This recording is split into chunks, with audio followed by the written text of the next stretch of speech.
Listen. In the last class, we were discussing ICA.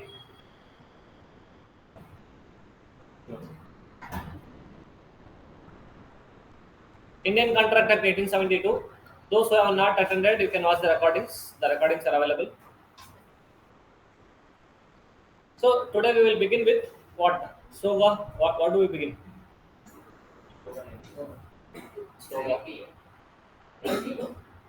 IPA, Amali. Soga.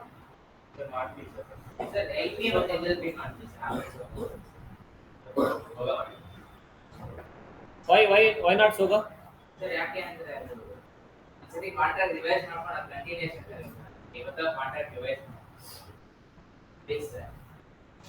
ಅದು ನೀನು ಅದು reason ಇಲ್ಲ ಅಂದ್ರೆ may be I P I ಹೋಗ್ತಿದ್ದೆ ನೀನು ಕೇಳಿದ ಅದಕ್ಕೆ ಸೋಗ start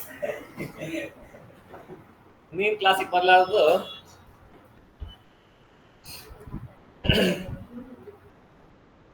good morning online is audio video clear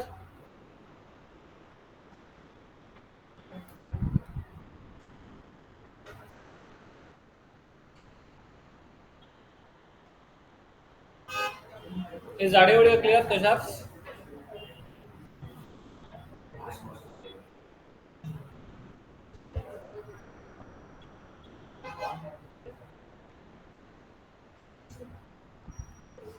Okay, listen.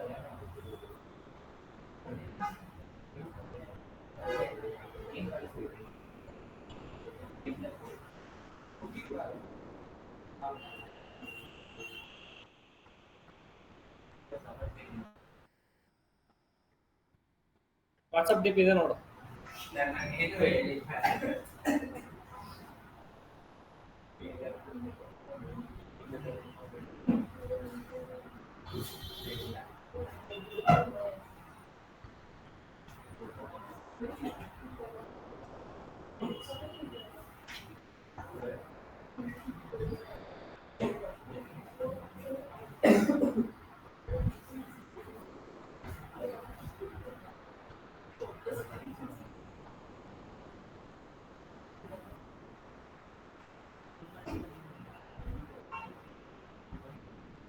Any doubt in Contract Act?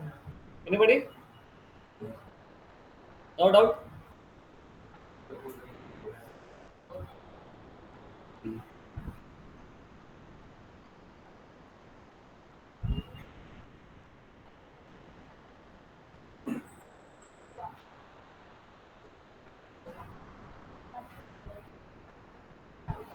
So we'll begin with Sale of Goods Act.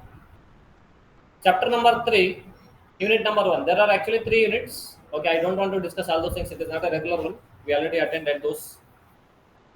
First unit is formation of contract of sale. Formation of contract of sale. So these dates are not important. Directly come to what is, who is buyer and seller? The person who buys or agrees to buy. Both the parties are covered. Maybe present buying as well as the future buying. Both the things are covered here. Who is the seller? The party who sells or agrees to sell is called a seller.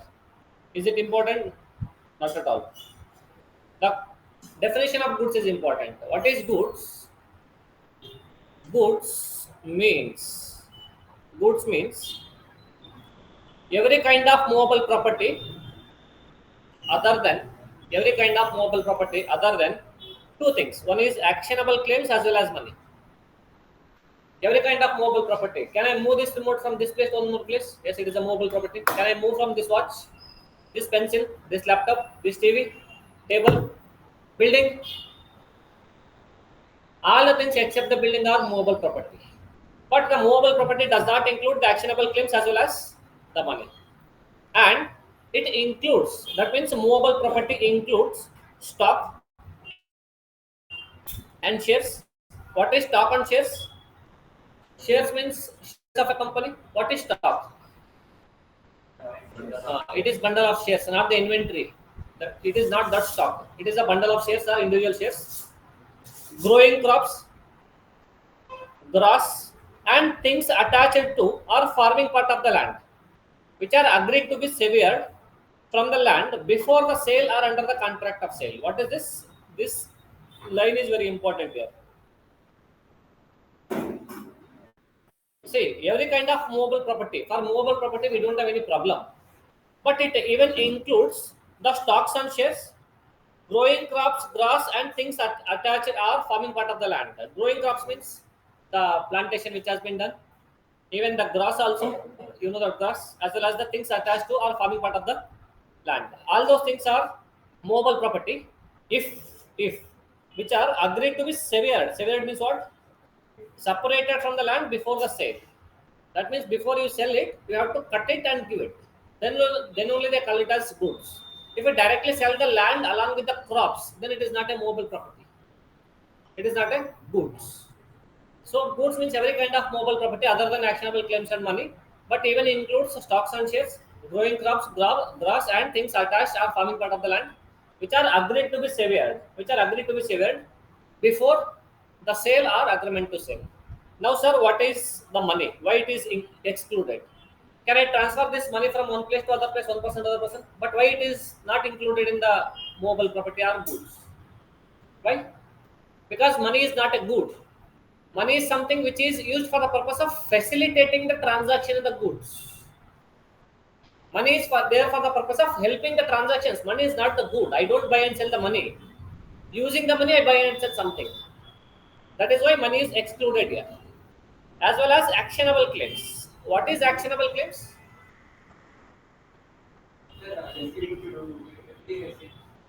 Okay, example, okay. Close the window. ಗಟ್ಟಿಗೆ ಸ್ವಲ್ಪ ದೂರದಿಂದ ಹೇಳಿಯೋ.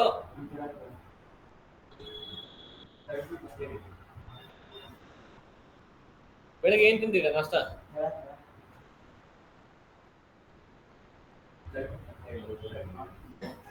ಒಂದ್ ಸ್ವಲ್ಪ ಜೋರಾಗಿ ಹೇಳಿಯೋ. ಸಮರ್ಥ ಬಂದಿದ್ದಂತ ಭಯ ಬಿದ್ದಾನೆ, ಅದು ಲಾಭ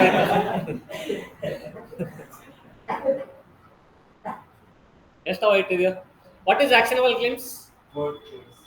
No. Something which I have a right to receive it. For example, bills receivable. For example, the fixed deposit receipts. Anything. Actionable claims means where I have a right to receive and it is evidenced by a document. Once I submit the document, that person is obliged to pay that money or money equivalent to me. Then only we call it as actionable claims. They are given the definition here. You can see it later. Goods includes what?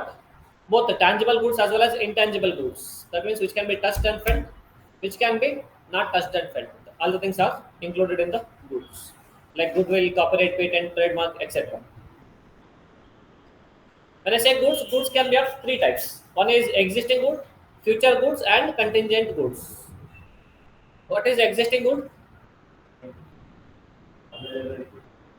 The goods which are available at the time of sale is called as existing good.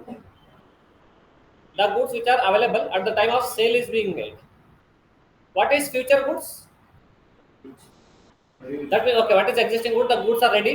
If you ask, I can immediately deliver that. The goods are ready to deliver. That is what we call it as existing goods. What is future goods? Which will be produced once the order is being received. If I go and order something, sir, it is not ready. Only if you order, we will manufacture that good. If not, there is no much demand for that good. We don't generally produce that. That is why we call it as a future. The goods are yet to be produced once the order is being placed. What is contingent good?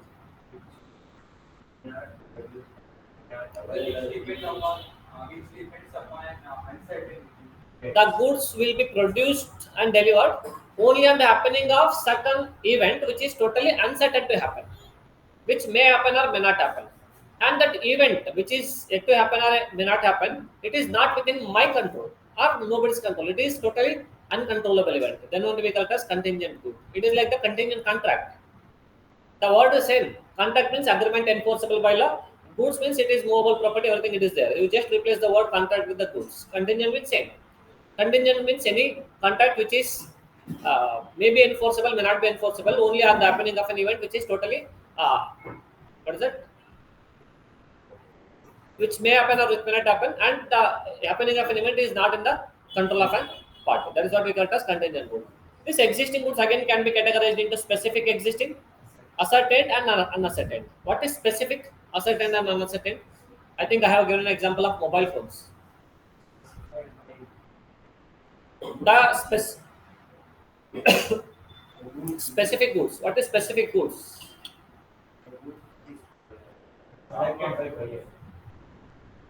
To stock or food, we point out to ask the seller to sell that particular food. This part is specific. It's Come again. Come again. Sir, when the seller is selling, you as a buyer will go and point out that specific goal, and you will buy that. That the product which you buy is not specific. Okay. For example, if I say I'll take all the three things parallelly, I went to a mobile shop where they kept here in some three racks are there, one, two, three. Out of the three racks, first rack is Samsung mobiles, again is Apple mobile, again is some Motorola mobile. In the second rack Apple, I told, give me that titanium color, 12 to 56 GB, 12 to 56 GB, iPhone 16 Pro Max. If I specify these many specifications, we call it as specific good. The goods are being specified. What is ascertained good? The goods are there. Consider some 10 iPhone 16 Pro Max are there. I'm telling him, give me some 3 iPhone 16 Pro Max. I'm not telling only give me this product. If I say this product, then we will get a specific product. What do you mean by ascertain? There is some lot out of 10 mobiles lot. I'm asking give me 3 mobiles, 1, 2, 3, or 1, 2, 3, 1, 2, 3. Which 1, 2, 3 I don't know. The moment they takes out that 1, 2, 3, that 1, 2, 3 becomes ascertained goods, and the remaining 7 becomes unascertained goods. Specific as per the instructions, as per the directions of the buyer, it is being already entirely specified. The same good, it is not even the similar, it is not even the different good with the same features. Ascertained, out of the total lot of goods available, picking up, which is called as ascertaining, then the remaining goods are called as unascertained goods.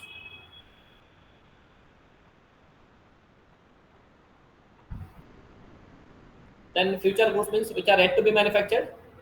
Contingent goods means acquisition of goods depend upon an uncertain contingency. That's why it is contingent goods.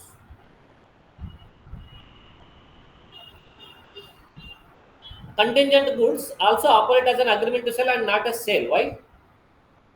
What is sale? Take this remote, give me 500 rupees. That is what we call as sale. What is agreement to sell? You are telling, sir, I want remote. Okay, you will get it after 2 days. Can I call it as future goods? But if I say, only if I get the delivery of the remotes after 2 days, you will get the remote. Then it is called as contingent goods. The delivery may happen, may not happen. That is why we call it as contingent goods are operating as an agreement to sell, but not as a sale. Because for the purpose of sale, the goods should be ready immediately. Then comes the delivery. What is delivery? Some transfer of possession, ownership. Ownership. Who said? Possession. I'm not talking about the property. I'm talking about the delivery. And there are some forms also. Delivery means change, change from one person to other person by way of possession. Voluntary transfer of possession from one person to other person is called as delivery. But when I say delivery, delivery can be of different types. One is actual delivery, constructive delivery, and symbolic. Huh? Section 2. ಇಲ್ಲ ನೀ regular class ಬಂದಿಲ್ಲ ಮತ್ತೆ ಮಾಡಿಲ್ಲ ಅಂದ್ರೆ important ಇಲ್ಲ ಅಂತ. The forms of delivery, this can be asked for 4 marks question. That forms of delivery, even this can also be asked, maybe asked. Wait,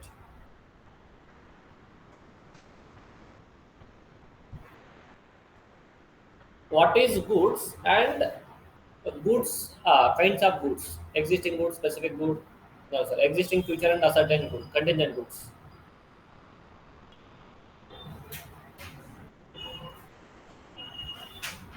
What is actual delivery? Actual delivery means physically delivering the goods to the buyer. You take the goods, give the money. That is what we call it as actual delivery. What is constructive delivery? It is like you remember that go down once warehouse keeper example. When he acknowledges that he is holding goods on behalf of him, then we call it as constructive delivery. For example, person A is there as well as person B is also there. Person A is having some goods which is kept in a go down, and for that go down, some person C is the in charge.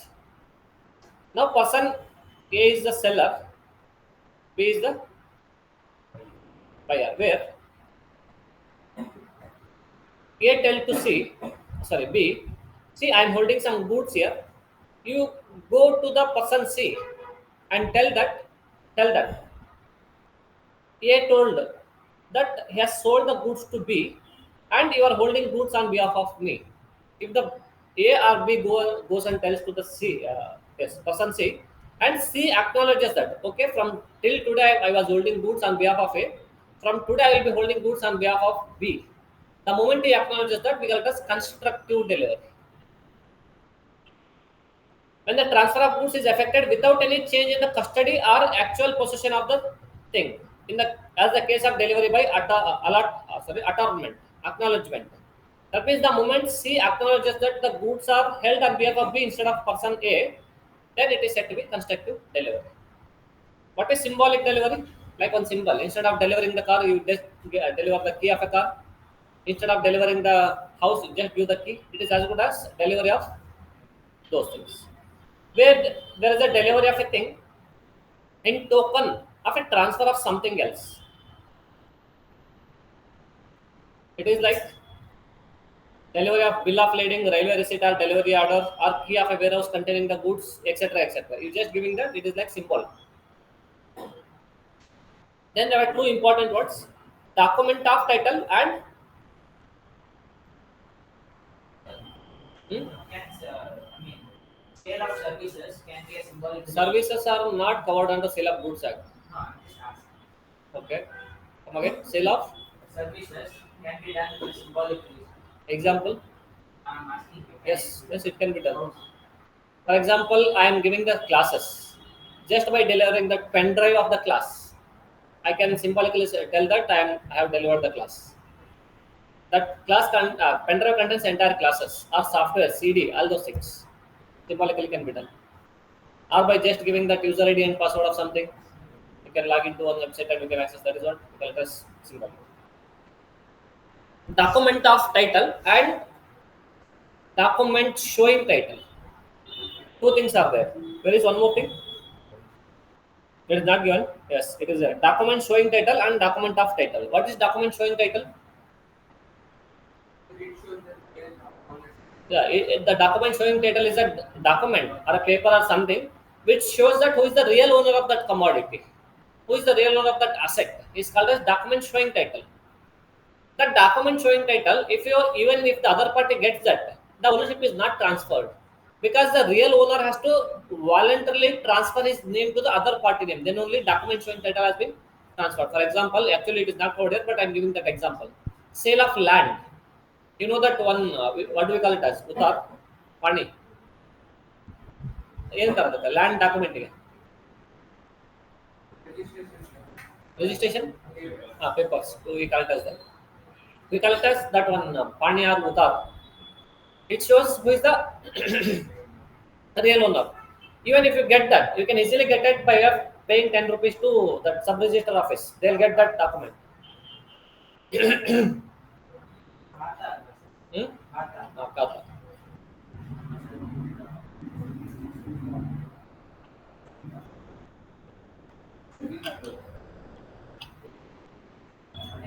I don't know about your kata, but it is kata, K-A-T-H-A. So the kata is a document showing title. If you want to get the ownership of that property, which is specified in that kata, you have to go to the sub-register office, both the people, buyer and seller. Seller has to voluntarily transfer that to the other party. Then only the ownership is being transferred to the other party. But document of title means the document shows the ownership of goods. It doesn't say who is the owner of the good. If you have that document, it is as good as you are the owner of that good. That is what document of title. It is like the bearer check. The document showing title is like the order check. Who is the real recipient of the check is given by way of order check. But what is a bearer check? Bearer check is like a document of title, where the person who is holding that document is the true owner of the commodity. Just by transferring the document of title from party to party, they can easily get the ownership being transferred from one party to other party. In case of document of title, but in case of document showing title, just by mere transfer of document or that document showing title will not be enough for the purpose of transfer of property. We have to transfer it by way of what is that? Voluntary transfer by going to sub-registrar office. Something that has to be done. Then there is something called as property. What is property? Property means ownership. Who is mercantile agent? Yesterday we have seen. Who is a person authorized on behalf of the principal for the purpose of buying and selling commercial transactions, not for some other personal activities. Document of title ಇಲ್ಲ ನಾ ಅದನ್ನ discuss ಮಾಡಿದ್ರೆ ಎಷ್ಟೊತ್ತವರೆಗೂ document of title document showing title Can we say in document of title the change in position is as good as change in ownership? Change in possession of the document Of title is as good as yes. For example, this 100 rupees note is there now. Is it says that this note is belonging to somebody? The moment I gave this note to you, actually it is not excluded from the goods. Just I am taking an example. If you have this 100 rupees, it is belonging to you. If you have other person have this 100 rupees, that 100 rupees is belonging to the other party. So it is document of title, not the document showing title.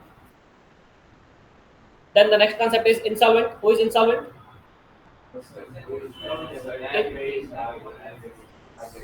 The person whose liability is more than the assets and who is not able to pay the debts are called as the insolvent person. Price means money consideration for the sale of goods. Sale and agreement to sell. What is sale and agreement to sell? Okay.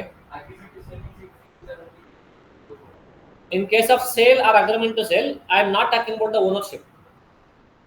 The main difference between sale and agreement to sell is when the goods are being delivered. When I say, see, ownership is the secondary part, but the goods are when is it delivered? Are you delivering goods immediately? We call it as sale. Are you delivering goods after 1 day, 2 day, 3 day, 1 month? Then we call it as agreement to sell. You can transfer the ownership of certain goods today and give the delivery of goods after 1 month. That is possible. You can transfer the ownership as well as goods both at a single time also. That is also possible. But the main thing which decides is when the goods are being delivered. The ownership is transferred, but possession is not transferred. Yeah, agreement to sell. See, sometimes ownership also being delayed after 1 month only. Goods are being after delayed 1 month only. Subject to a contract. Subject to contract between the parties. See, the buyer may agree, okay, you give me the goods after 1 month as well as give the ownership also. Or they may say, give me ownership today, then you can give the goods later. Or in case of sale, ownership as well as goods both are delivered at the same time.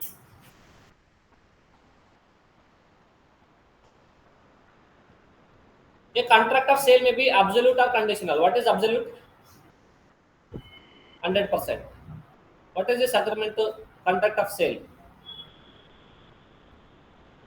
What is conditional? Some conditions may be attached. Can it be done? Contract of sale I am talking about. It is not sale, it is like agreement to sell, there is contract of sale. Okay, it can be present sale also, it can be future sales also, because they are just using word contract of sale, buying and selling. Can I sell absolutely, for example, take this good, give me 100 rupees, that is over. Can I put some conditions? Only if you sell your bike, I will sell my bike for this amount of consideration. Yes, contract of sale can be anything. Contract of sale, the property in the goods is transferred from seller to buyer.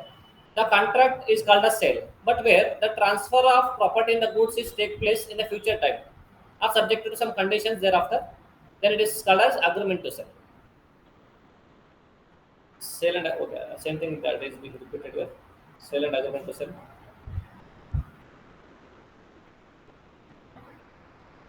It is intended to transfer at a future date upon completion of certain conditions thereon. Example, it is this. When agreement to sale become sale, agreement to sell becomes sale. When it happens, the moment you fulfill the conditions. For example, I told I will sell the goods only if you deposit 1 lakh rupees in advance. That means there's a condition for sale. The moment you deposit 1 lakh rupees, the agreement to sale becomes sale. And they give some essential elements of a contract of sale of goods. There must be at least two parties. You can't sell by yourself only, and it is covering only goods and their movable property. Immovable property goods are not covered here. It is only price is covered here, not in kind. And transfer of property should take place from seller to buyer. What about intangible goods? Intangible goods are covered. Immovable goods are not covered. See, it is only movable property, not immovable things. Contract of sale may be absolute or condition, okay. And all the essentials element of a valid contract, which we discussed in the yesterday's class, all those things also should be there. Free consent, competence of parties, all those things should be there. Please read it, it is important. Can we ask for 6 marks?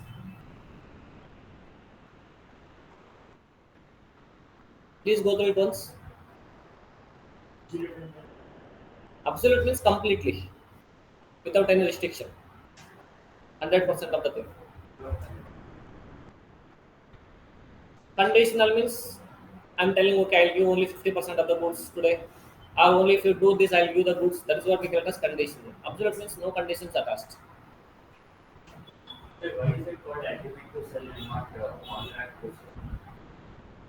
They're just two words it is used. Don't what is that? Interpret by your contract act, agreement and contract, not the different things. Both are same. It is for the representing future sale. That's it.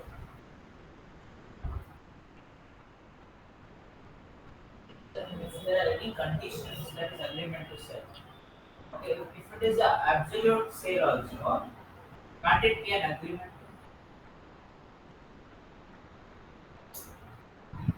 So it is also possible. I'm telling I'll deliver the goods after 2 days. That's okay. That is also agreement to sale. Need not be always conditional. Why it is called as After 4 condition? days is conditional. Yeah, that is what I'm telling. Sale means okay. Agreement to sell means some conditions are always there. Sale does not include any condition. It is ready. You give this, you take this. That's over. Sometimes giving is also not a condition, not required. It can just be given. Take the delivery of goods. That is what we call it as sale. We can go through this difference.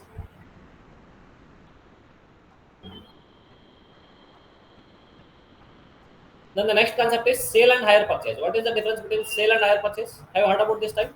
This one. What is hire purchase? When we take a loan, purchase until we repay the loan, installment, Until until we repay the loan, the ownership of the goods comes to our hand. until the payment of last installment. Last installment, after the payment of last installment, we will get the ownership, real ownership of the Okay. Ownership only will will get. be with us, but the ownership will be with the lender. Okay. Any other answer? Smita, is it visible? Not required. What is it? Computer classes or site classes? We have site number classes.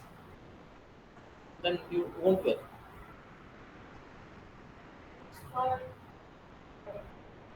That is for headache.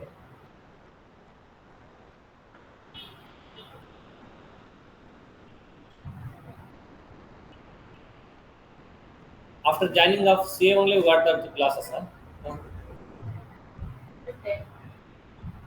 10.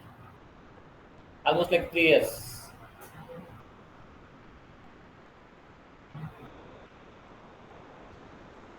Sale and hire purchase. Yes, hire purchase is a type of transaction in which the goods are delivered immediately, but the ownership is being transferred only after the payment of last installment of the value of the goods.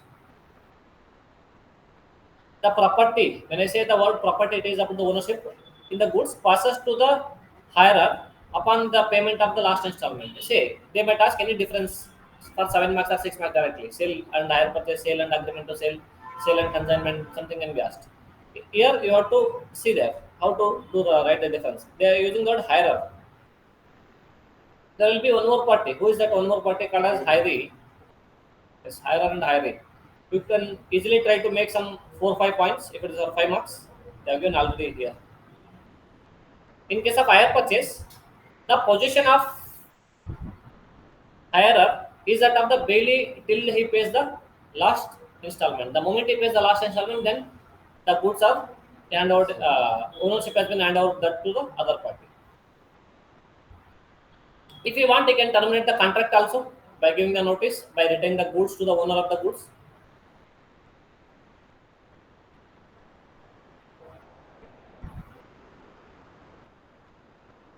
The hirer cannot pass the title. Why? Because he only does not have the title. He get the title only on the payment of last installment. The moment he makes the last installment, he will be not called as hirer because hire purchase transaction relationship is over, and they cannot resell unless all the installments are being repaid. Then sale and bailment. Yesterday we have seen that bailment. What is a bailment?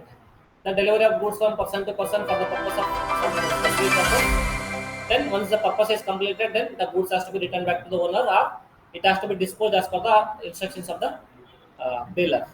We call it as bailer and bailee. Here the only possession of the goods are being transferred from bailer to bailee. It is like a safe custody, carriage, etc. Then bailee must return the goods once the accomplishment of the purpose. For example, I gave a bike to repair. The moment repair is completed, the bailee has to return that bike to the owner. And consideration may be gratuitous or non-gratuitous. Yesterday we discussed this. What is gratuitous? What is non-gratuitous? For consideration, for without consideration. Then comes one more small thing: sale and contract for work and labor. What is this? Contract for work and labor is like only services. I am appointed like contract for work and labor. I am just giving my labor. I am not giving any goods. I am not giving anything. I am just giving my services. I am called as contract for work and labor. What is sale? Sale means generally the sale of goods.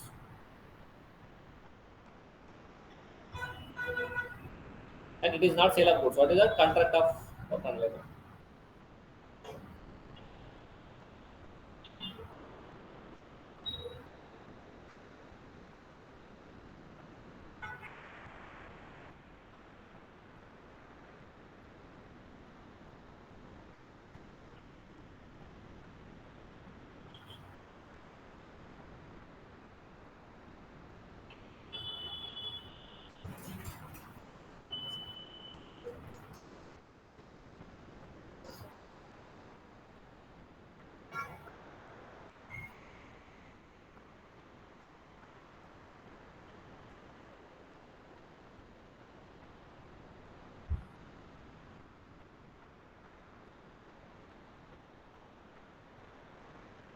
See, there are some concepts here. Subject matter of contract of sale. See, this is not important. Contract of sale, how it is being made, you can read it later.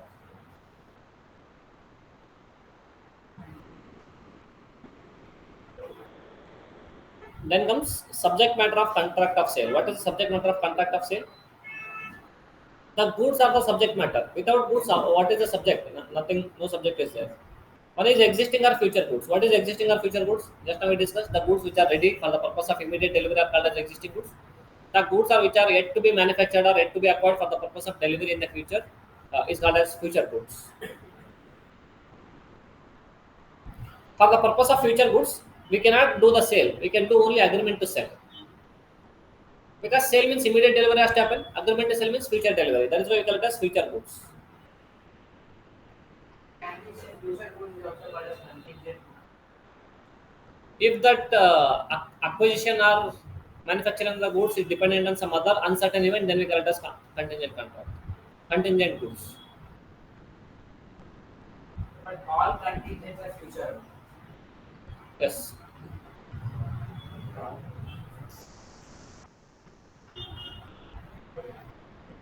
Then there is one more section called as goods perishing before the contract, before making the contract. That means before we agree, the goods are already gone.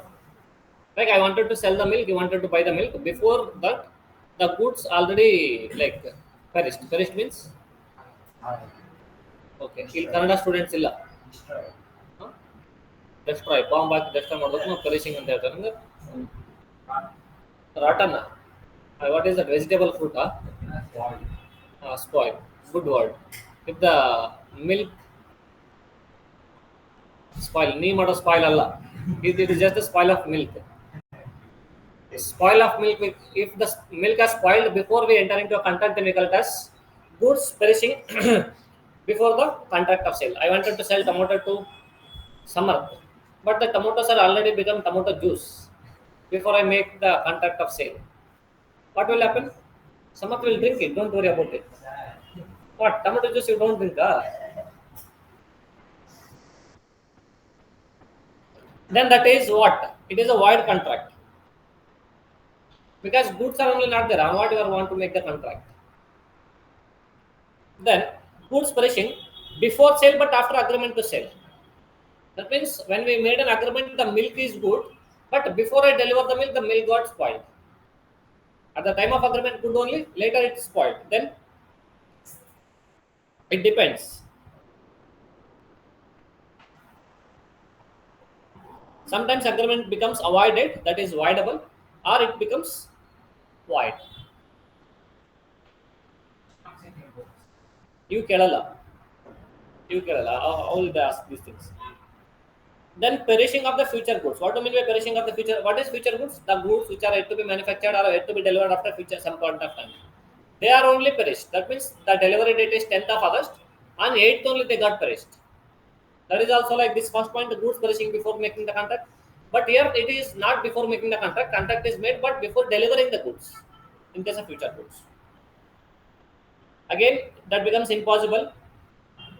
That is why it is again void. These things. This is again important ascertainment of price. Maybe some 3-4 marks question can be asked here. How do you ascertain the price? The price can be ascertained depending on the what is the amount fixed by the contract. I agreed that I'll sell my mobile for 25,000. You agree also to buy at 25,000. It is fixed by the contract only, or it is fixed by in a manner provided by the contract. I am telling 30,000 rupees for mobile. You are telling, sir, it is too high. I don't believe it is 30,000. Then okay, we will go to one mobile shop person. Let him value how much my mobile is worth. That is why we fix it in a manner provided in the contract by a valuer or something like that. Are determined by the course of dealing between the parties. What is this determined by the this thing? I think I have given cost plus contract. What is cost plus? How much is the price of? For example, I want it is not the for goods, or we can give the goods also. I am asking this IQ company, Vivo company, to manufacture a mobile which consisting of here some part of this is gold, some part of this is silver, some part of this is platinum, some part of this is diamond, something like that. I am asking what is the price. They also don't know how much gram gold, how much gram diamond, everything is going in manufacturing that. That's why they say, okay, sir, whatever the cost we incur, let me incur, and you give me 20% of that cost as a profit. Then it has to be determined in the course of dealing between the parties. The moment they complete the work, then only they come to know how much has been used for that.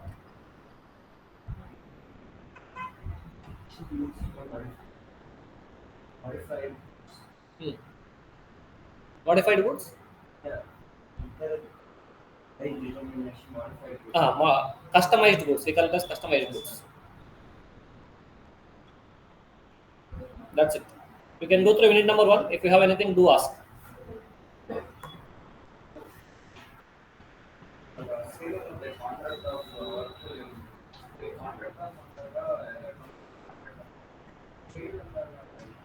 Sale means sale of goods. goods not Other contract of service, they are not called as goods. What's the page number?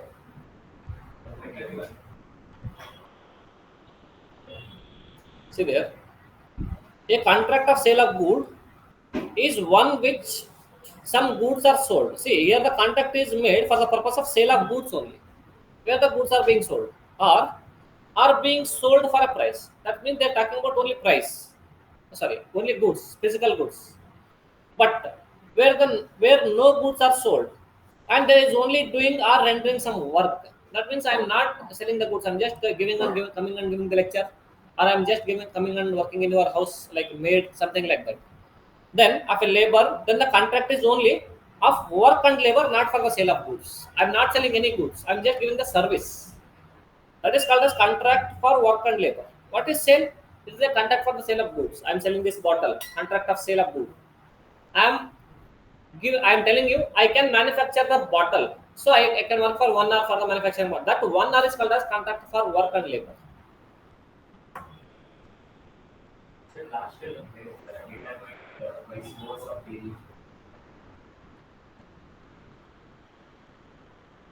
goods. Hmm? Goods. For example, that's not customized. He is telling Rolls Royce. Depending on the color, depending on the seat, those things, the price is determined. I can take one more example, except that. Remaining people, you please go through unit number 1. If you have anything doubt, you can ask. Rolex watch. Hmm? Rolex No, don't give that example. Try to bring one unique thing. Rolex watch is also same. It is like custom made. watch. How? If over in that, then lower like somewhere.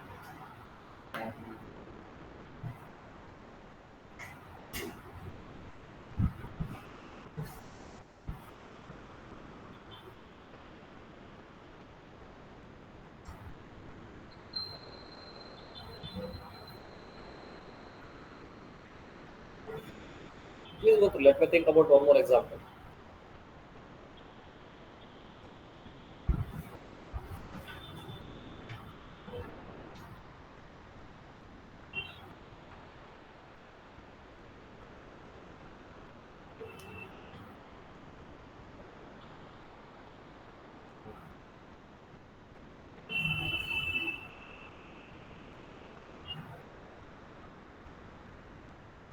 Painting, Hmm? particular doctor is in painting, painter, painting our Okay. Customized painting they are telling. What is it? painting is No, it even okay. Service majority service, but even it needs the goods also. paint by painting data. No, not painting, sketching. Sketching ಒಳಗಡೆ, for example, you're telling uh, we done one thing. We earlier once it is I think in 2018 on Republic Day we drawn that this thing on India map. On that, okay, I'll show it in reality. If it is available, that photo, that will be So better. contact for one and Allah, wait. able to painting. See,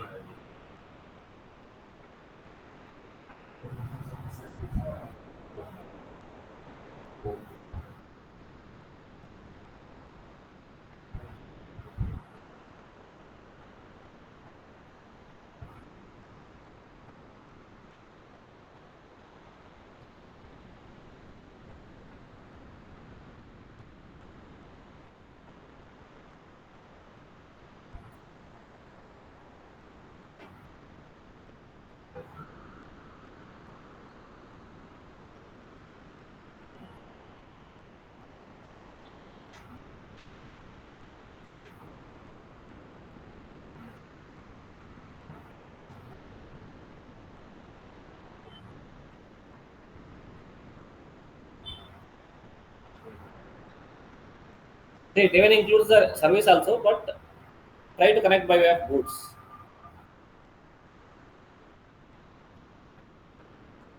Traveling with several goods under Wait. Don't look at the photo. Look at this one. If you see, we drew this India map. It is on Jan 26. So it is containing so many items here. If it is in the Himachal Pradesh, Jammu Kashmir, we kept something like showing like a snow. If it is like this Madhya Pradesh, Rajasthan, or all those things, that sugarcane is there. Then the moment you come down to Maharashtra, again some pulses are there. Come down to Karnataka, that color is being made again green color. Western Ghats are there. So I'm asking, I want this type of good. Sir, I don't know how much it happens. Let me do all the work, all the items I bring, and I do all those things. Then I'll decide how much is the price. Because we don't know how much it is being there. Because here also some, depending on the states, we want there. How it has to be done. It is that blue color is ocean.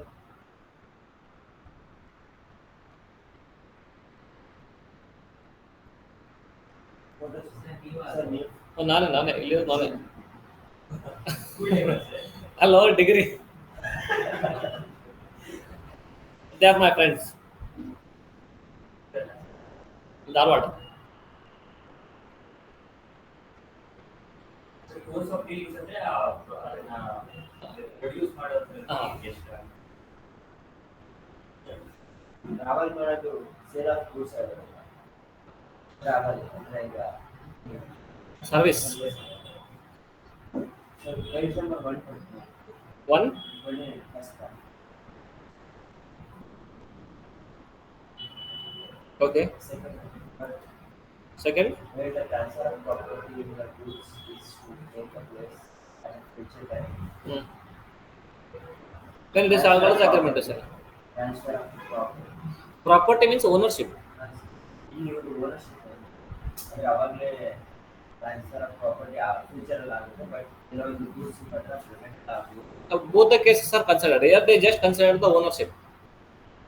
If the ownership is okay, as per this definition, if the ownership is transferring immediately, we call it as sale.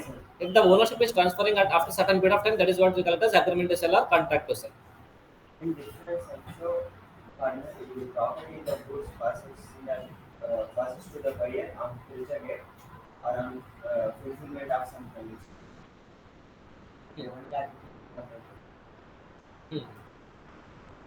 At a future date means I'll transfer the property of this mobile phone only if you what is today 5th of August, only on 10th of August. That is what we call it as future time. Second condition is I'll transfer the ownership of this mobile only when you give your mobile to me. When you transfer your ownership ownership to me, then I'll transfer. That is not one condition. It can be future date also without any condition. Future date is only condition, or you can put one more other condition also. ಇದು for example ಕೇಸಲ್ಲಿ ಬಂದರೆ ಎರಡು ಬರಬಹುದು ಅಂದರೆ some goods ಅಂದರೆ The goods, property centre transfer ಆಗೋದು future they'll ask. Now they don't ask this type of question. They'll ask what is sale, what is contract of sale, or difference between sale and contract of sale.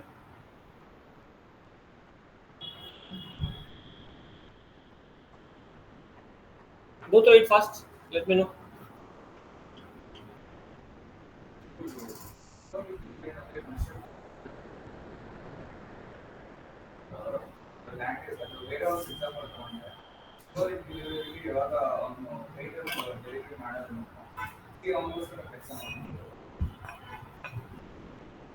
See is like, consider this is warehouse. I have kept some 10 fans here. ನಾನು ಇದೊಂದು godown ಬಾಡಿಗೆ ತಗೊಂಡಿಲ್ಲ. ಗೋಡೌನ್ಗೆ ಅವ್ರಿಗೇನು what is having in his mind is these 10 fans are belonging to Veeraj. That is what it is normal thing is there. Now I told to Shag, say I sold this 10 fans to you. You just go and talk to the warehouse keeper. Consider Madan is the warehouse keeper. Go and tell to Madan that Veeraj already sold this 10 fans to me. You are holding these fans on behalf of me from today, not from on behalf of Veeraj. That means the moment he acknowledges, Madan acknowledges that yes, the goods are belonging to Shrek, not the Viraj. Then we call it as constructive delivery. What is that Madan is doing? He is acknowledging that the goods are being transferred. If that was the case, we call it as constructive. In case of symbolic delivery, there is no warehouse keeper. I have locked that warehouse. Then the moment I deliver the key of that warehouse to Shrek, then it is as good as the goods are being transferred to the other party buyer.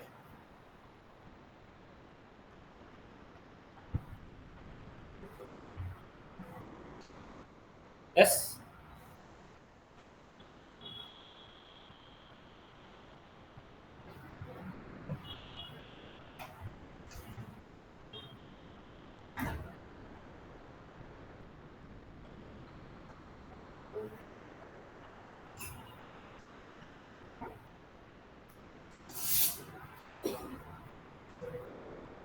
Any doubt on unit number one?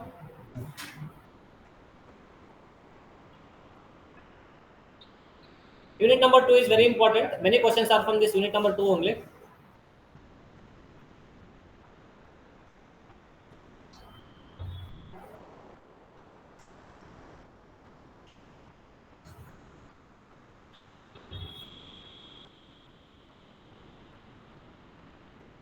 Shall we begin, or if you want one more minute to see that unit number one? If you have any doubt, do ask. Because it will not be repeated again. This is the last time we are discussing unit number one of chapter number two, three. Because next time you will be revising by yourself and going to the examination directly. General property. General property and special property. Where is it? Special property, general property. 120? Seven.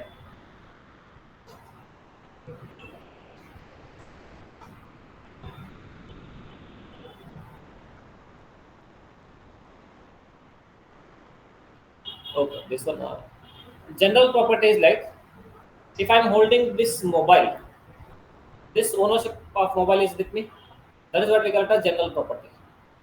But I wanted some 10,000. I went to Samarth and I gave this.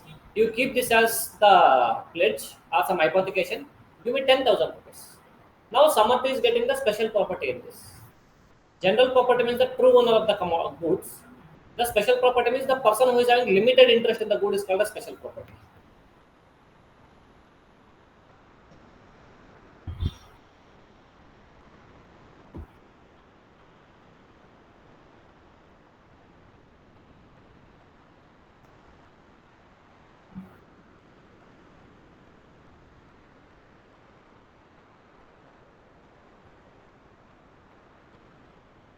Shall we begin unit number two?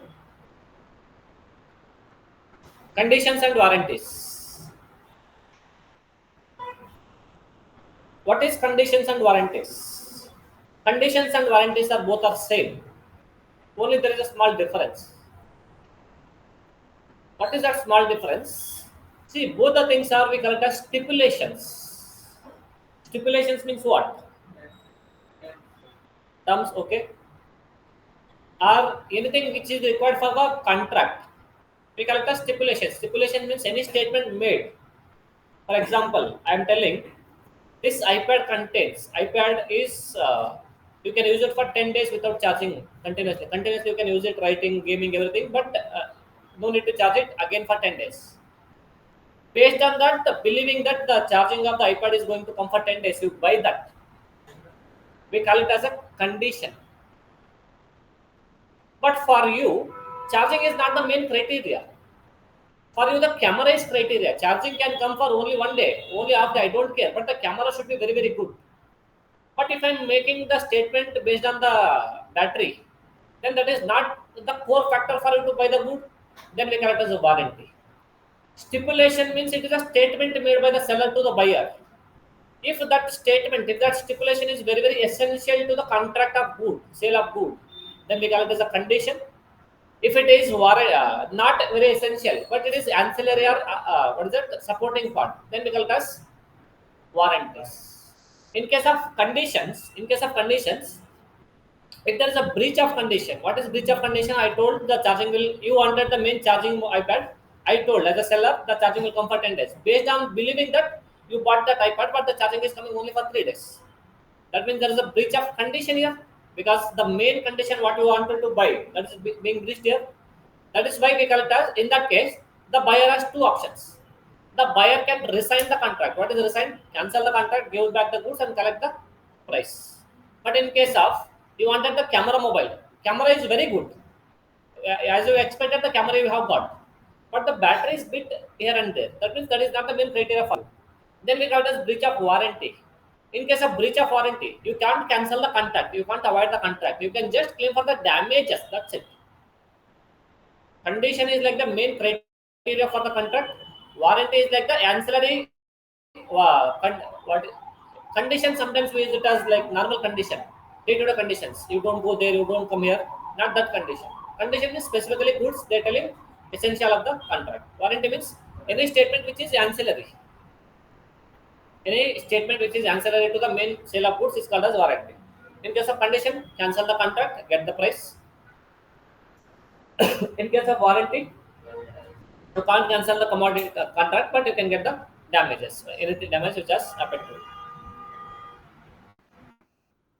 And there are some implied conditions and implied warranties. What is implied conditions? Even though buyer is not asking specifically whether is it there or not, or seller is not telling that it is there or not. Sir, this is for good charging. This is not for the charging. This is for a camera mobile. ಯಾಕಪ್ಪ ಜಲ್ದಿ ಬಂದಿಯಲ್ಲ ನಾಳೆ ಕ್ಲಾಸಿಗೆ ಎಲ್ಲಿ ಹೋಗಿದ್ದೆ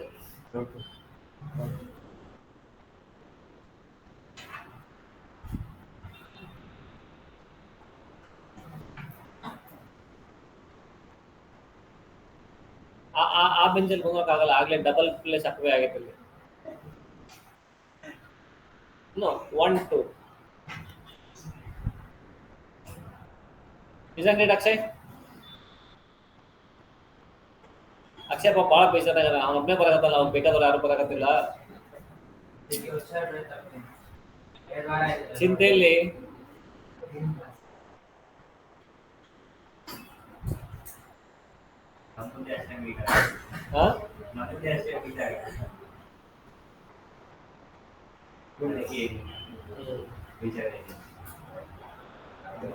but meet ಆಗ್ತಾನೆ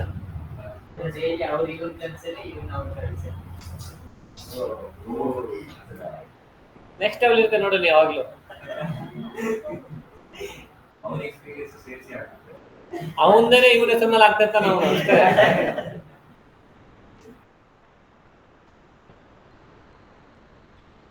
ಸಮರ್ಥ is like ಅವ್ನು ನನ್ನ ಕನ್ಸಲ್ಲಿ ನಾನು ಅವನ ಕನ್ಸಲ್ಲಿ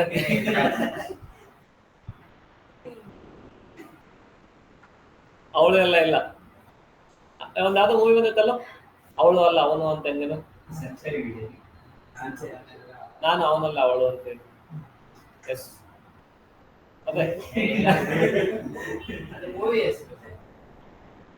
ಜೀವನವು ಒಂದು ಚಿತ್ರ ನೀನೇ ನಟ ನೀನೇ ನಿರ್ದೇಶಕ ನೀನೇ ನಿರೂಪಕ ನಿರ್ದೇಶಕ ಅಂದ್ರೆ ಯಾರು ಡೈರೆಕ್ಟರ್ ಪ್ರೊಡ್ಯೂಸರ್ ನಿರೂಪಕ ಅಂದ್ರೆ ನಿರ್ಮಾಪಕ ನಿರೂಪಕ something is like sir I don't know ನಿರೂಪಕ I know Nirupama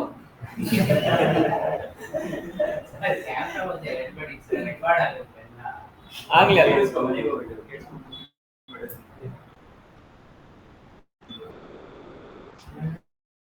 am making you famous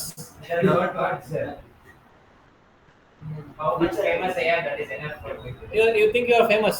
Yes, I am. Sir, I'm very famous.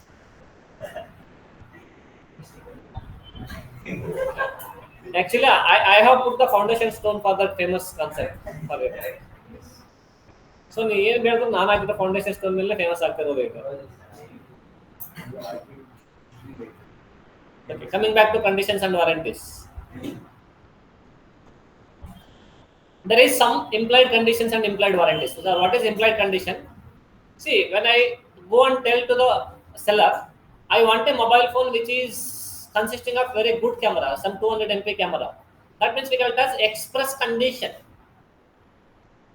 What is implied condition? There are some conditions which need not be again expressly told, but those conditions have to be present in that good, depending on that nature of the commodity. And there are some implied warranties also. If the implied conditions are not there or if the implied warranties are not there, then the party who has that goods and services, not services, goods can resign the contract depending on the condition or warranty and claim for the damages. Then there is one last concept called as doctrine of KV tempter. What is KV tempter? Let the buyer beware. It is not the duty of the seller to disclose all the facts which are required to be disclosed. It is the duty of the buyer to know all the things which are required to be known. So these are the four things which we are going to discuss in unit number 2. We did not discuss. Right? ಅವಸರ ಅಪಘಾತಕ್ಕೆ ಕಾರಣ. It is small. ಅದಷ್ಟೇ ಅದರೊಳಗೆ intent ಬೇರೆ ಏನೂ ಇಲ್ಲ. But we have to discuss those points. Important.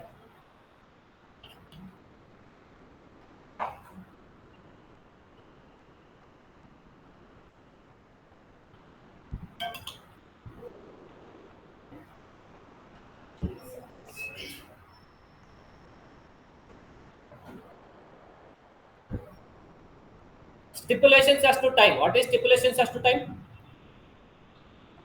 What is stipulation? Stipulation is a statement. The statement made by the seller to the buyer. See, it is important here, not for examination. Delivery of goods. Delivery of goods. 1 second. As to time. Delivery of goods must be made without any delay. That means the moment the other party buys the goods, you have to deliver immediately. When? Until unless the separate intention, different intention appears. The seller tells, I'll deliver later, agreement is something like that. And the price of the goods, as we discussed earlier, last unit, can be fixed. Maybe fixed by the contract, or maybe agreed to be fixed later in a specific manner. And stipulation as to time of the delivery are usually the essence of the contract. When should the goods are being delivered? It is the important concept of the goods always. Are the goods are being delivered today, or goods are delivered in the future period of time? That's what it is being discussed. And the things which are going to start now is very important. Conditions and warranties. Stipulation means it is a statement, or I call it as representation.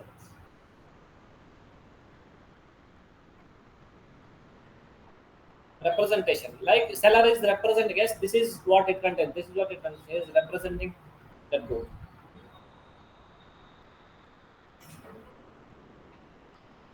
Conditions and warranties.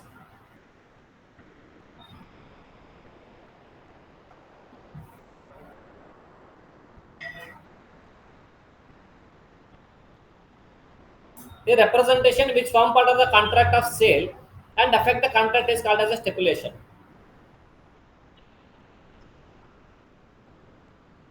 See there, a condition is a stipulation. Yes, condition is also a statement which is essential to the main purpose of the contract.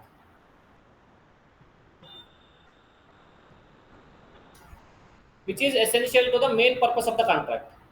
And if there is any breach of condition, it gives rise to a right to treat the contract as repudiated. What do you mean by the word repudiated?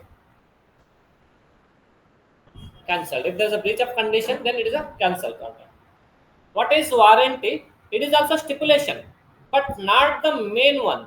But it is a collateral to the main purpose. What do you mean by collateral to the main purpose? It is supporting one. It is ancillary. It is supporting part to the contract. Breach of which gives rise to claim for damages, but not a right to reject the goods and treat them contract as repudiated. You can claim maximum of damages, not the other part. Example they have given, not required. They're telling condition is essential to main purpose of the contract. Warranty is a stipulation, collateral to the main purpose of the contract. Here, the party who suffered some loss, we call it as aggrieved party, can can have both the things. One is repudiate the contract or claim for the damages, or you can do both. Here, only damages. Sometimes breach of condition can be treated as breach of warranty. When can we treat? When we let go that right of cancellation of the contract, repudiation of the contract, then we have only damages. In what case we have only damages? That is warranty. But we can't treat warranty as condition, because warranty does not have any essential condition only for the purpose of cancellation of the contract. By foregoing the right of cancellation of the contract, the condition can be treated as warranty. But here warranty can't be treated as breach of condition. When the condition is to be treated as warranty, the same thing, only one line. When the right to cancel, the repudiate the contract has been cancelled, foregone, then the condition can be treated as warranty.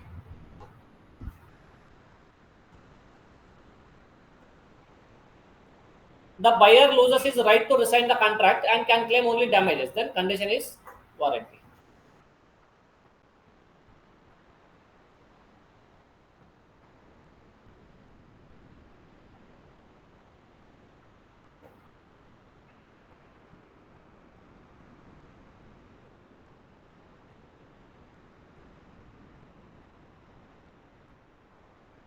This is important. Express and implied conditions and warranties. What is express condition? Express condition means which are agreed between the parties at the time of contract and are expressly provided in the contract. Expressly done. They are not just assumptions. They are spoken words, written words. What is implied conditions? It is not express one, but they are presumed by the law to be present in the contract. Yes, that should be there. Whether it is spoken, whether it is written, it is not represent nothing that matters. The law always presumes that it has to be there. These many things are important. They might ask what are the implied conditions.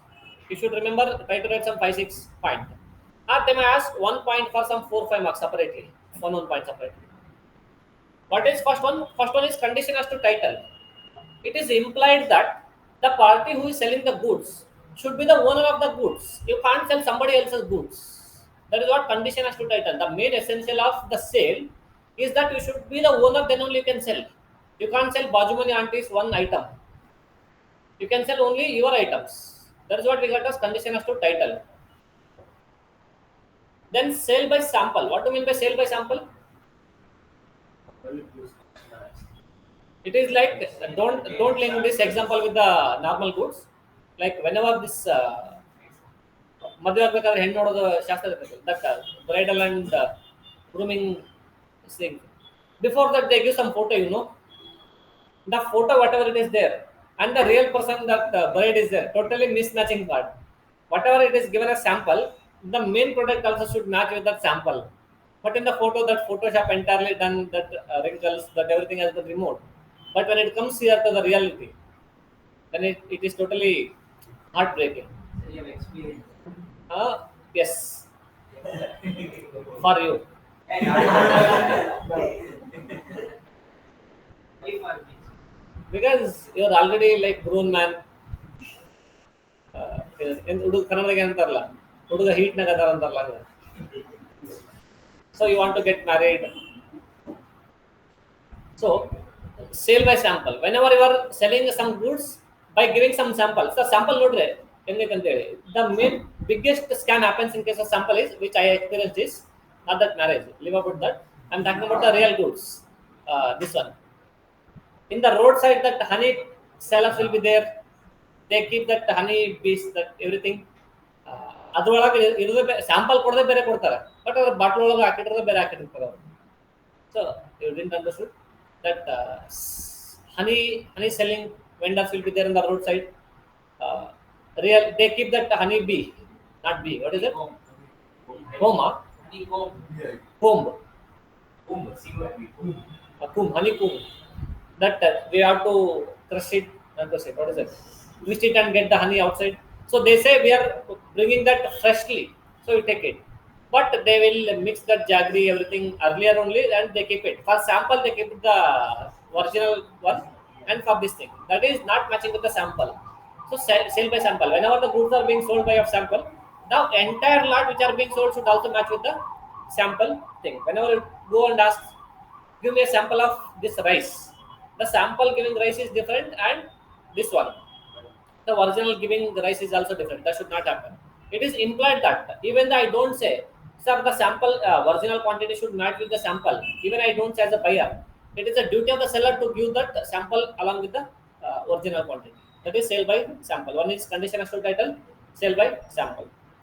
Then condition as to quality or fitness. We will come to the condition as to quality or fitness. Condition as to description. What is this condition as to description? What?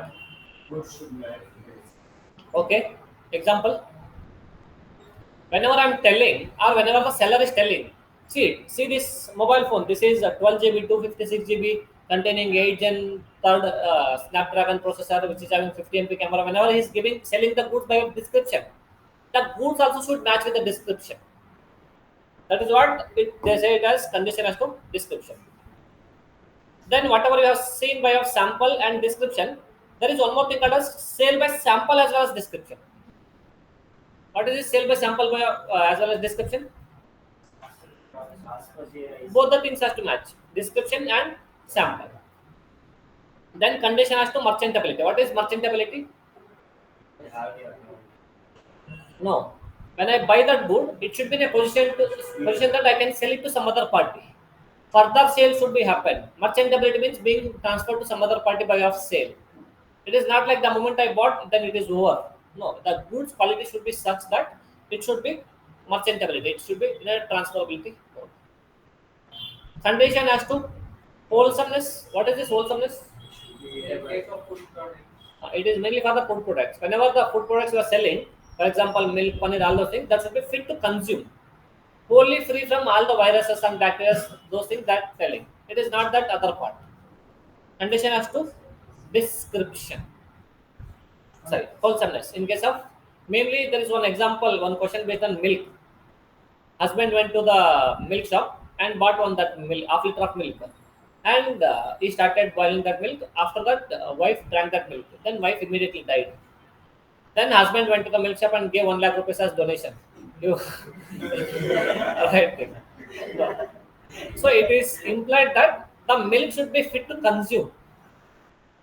That's okay. This time mistake happened. Next time don't do it because I will be the alone from the next time. He says. That's okay. Whatever it is there, it should be fit to consume. That is condition as to wholesomeness. Then condition as to quality and fitness. What is this condition as to quality and fitness? Whenever the buyer says, see, I want some goods, there is one question on this. I want one uniform cloth, which is useful for uniform, which can be stretched. Some persons are this much, some persons are this much. Condition as to quality or fitness. And the seller, after listening all these things, gave one thing, one cloth, which is not fit for uniform only. They gave some one woolen cloth. Woolen cloth is not for uniform. For the uniform, the cotton one or some nylon one, something has to be given. That is what condition has to quality or fitness. That should be fit to what? Where fit to consume those things. I'll just highlight one line here. Condition has to title.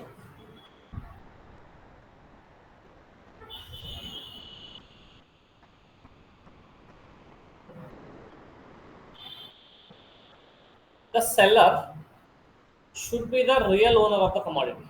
That is what condition has to title.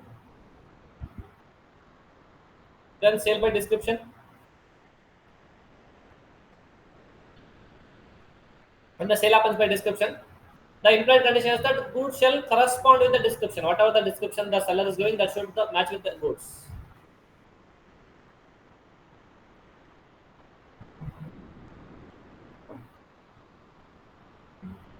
Then sale by sample. The bulk shall correspond with the sale sample in quantity, and buyer shall have a reasonable opportunity of comparing the bulk with the sample. He should be given an opportunity to compare that. Yes, is it matching with this one or this one? Then sale by of sample as well as description. Both the things same okay. Condition as to quality or fitness.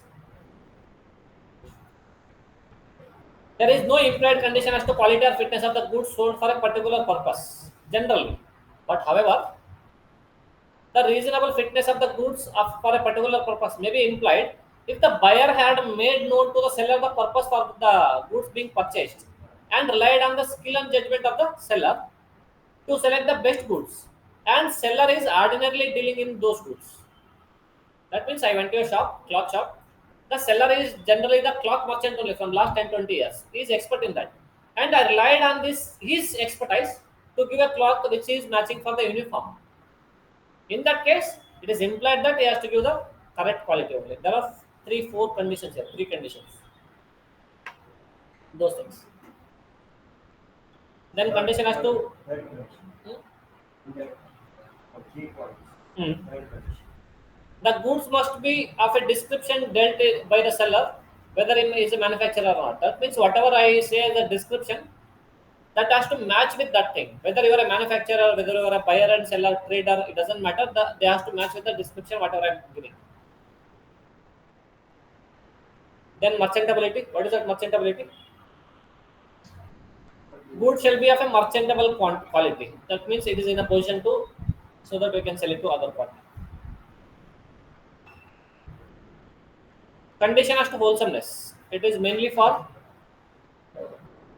eatables and provisions. The implied condition that food shall be wholesomely free from all the bacteria and all those things. These are what is that implied conditions. If there is any breach of implied condition, if there is any breach of implied condition, then the buyer has the option to cancel the contract and what that Right, price. recover the money which is paid under the contract. Under even you can claim for the damages also. Both the rights are there. That means I am selling something which is belonging not belonging to me. The buyer can come to me, take your good, give me my money back. That means sale is cancelled. Yes, in case of breach of condition, because it is breach of title. Condition as to title is there. When I sell something not belonging to me, I don't have the title. Title means ownership.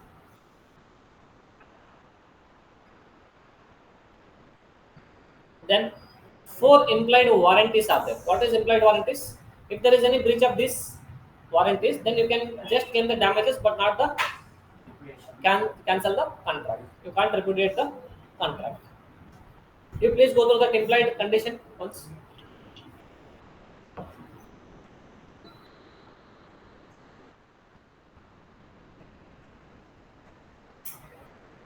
Repudiate means cancellation. I can cancel the contract. Condition as to quality of the vessel. Third condition, the goods must be after description then different match of the Description means whatever you tell that has to be matching with that thing. this but early skills but is purchase and purchase buyer seller skills and seller. This is judgment when the relay agriculture Hmm. skills and skills and judgment when relay agriculture description profile. I'm telling I want some cloth for uniform. Gave the description. Maybe I told I want this much quality of thing, or which is useful for some 5 years. And ಬರ್ಬೇಕಂತೇಳಿ I the description ಕೊಟ್ಟೆ. And then I relied on his thing, 70 GSM, 80 GSM, or some cotton, linen cotton, something that it is being relied. But this is not applicable. This implied condition is not applied when you buy the goods under a trademark or patent name. This is important. What is this trademark or patent name? You go to a shop and tell that give me one iPhone 16 Pro Max. Later you found out that is a defective one. That means iPhone 16 Pro Max is not as per expectation of your camera, not as per your internal storage or performance. Then you can't go and cancel the contract because you bought it under a trade name. If you have gone and told to the other party seller that I want a mobile which is this processor, all these things, in that case you can claim that. But only under trademark or patent name, that is not possible. So when you do that description and you use iPhone 15 Pro, that also defective. Then can this Yes, you can go and cancel the contract and claim for the damages also. If it is sale by description, then it has to be cancelled. You have a right to cancel it. small store ಆಗುತ್ತೆ ಇದರ ಚಿಕ್ಕ ಪುಟ್ಟ transactions ಮಾಡ್ಬೋದು but ಎಲ್ಲರಿಗೂ knowledge ಇರಬೇಕಲ್ಲ. ನೀನು ಲಾ class attend ಆಗೋವರೆಗೂ ನಿಂಗೆ ಈ ಥರ ಏನಾದ್ರು ಒಂದು ಕಾನ್ಸೆಪ್ಟ್ ಐತೆ ಅಂತ ಗೊತ್ತಿತ್ತಾ?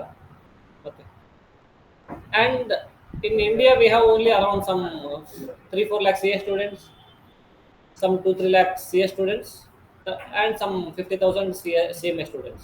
Around 10 lakh students are learning this law. Remaining people, some LLB people also learning. ಉಳಿದವ್ರು ಏನು ಮಾಡಬೇಕು? See, all these things are for examination. You think it will work in practicality? Never. You go and ask the tomato person, that vegetable vendor, give me a tomato. 3 ದಿವಸ ಬರಂಗ್ ನನ್ನ tomato ಕೊಡ, which is used for 3 days. They gave the tomato and it rotten in next day only. Then you go back. They'll beat you and send you away. See, I gave by sale by description. You gave this one. No, please get out. Damage ಅಂದರೆ ಈಗ for example ಅದು case ಮಾಡಿದ್ರೆ ಆ case ಮಾಡಿದಾಗ ಏನೊಂದು Axis ಆಗಿದೆ ಅದನ್ನೆಲ್ಲ ಮಾಡ್ಬೋದು. ಏನು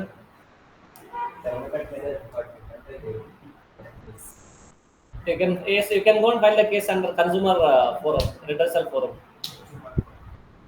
Consumer code. consumer court. Summer Summer Summer court, juice. tomato juice. ಅವನು ಕೆಂಪು ಕೆಂಪಿಗೆ ಇದ್ದಾನೆ ಹಿಂಡಿದ್ರೆ ಜ್ಯೂಸೇ ಬರ್ತದೆ maybe.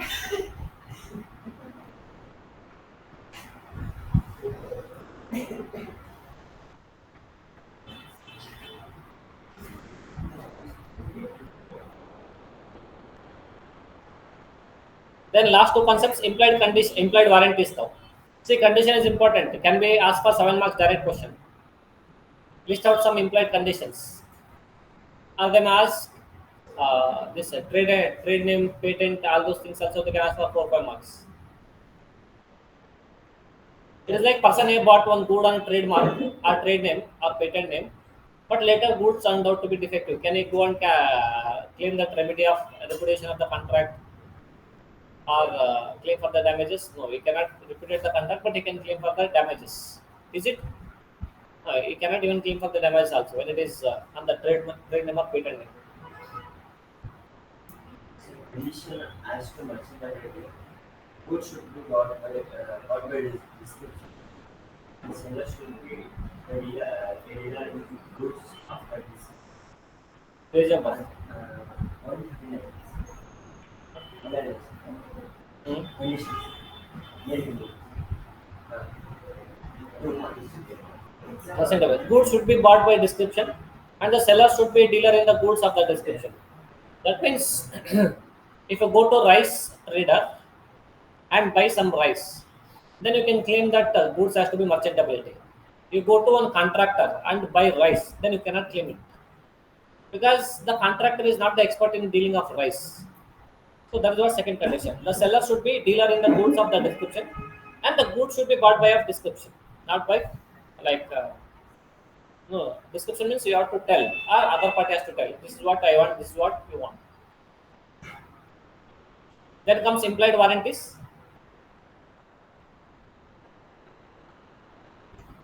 First implied warranties.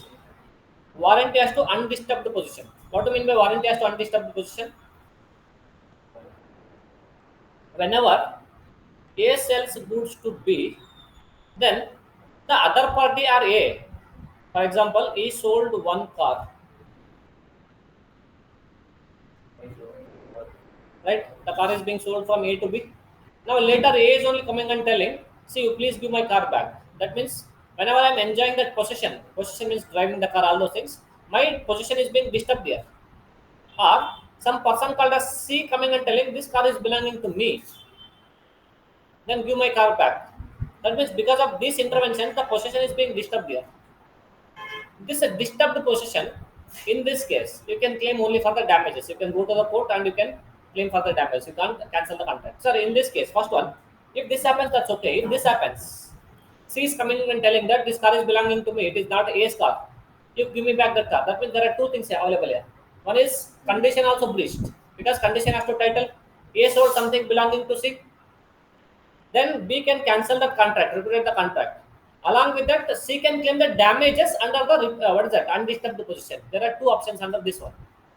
In case of undisturbed position, if the ownership is belonging to some party, then condition and warranty both are contravened here, breached. That is first one. The damages for Who can claim the damages for undisturbed this position? example. B, obviously B. Because I bought the car, it is my possession being disturbed. Because from today, car is belonging to me. Somebody is coming and stopping my car, taking the key. That means my possession is being disturbed here. I can claim the damage. Only buyer can claim here. But if it has bought in good faith, then C cannot disturb it. No. If he has bought in the good faith, C can come and disturb B, telling that this goods is belonging to me. That means possession is being disturbed. Later, B and A can go to the court, say, I bought in a good faith, A sold in a good faith, that condition as to title was not there. That can be later. But as of today, as of now, is it being disturbed? Then you can claim for the damages. Then next one is warranty as to non-existence of encumbrances. What is warranty as to non-existence of encumbrances? Whatever the goods are being sold, They are not mortgaged or hypothecated to somebody else's name.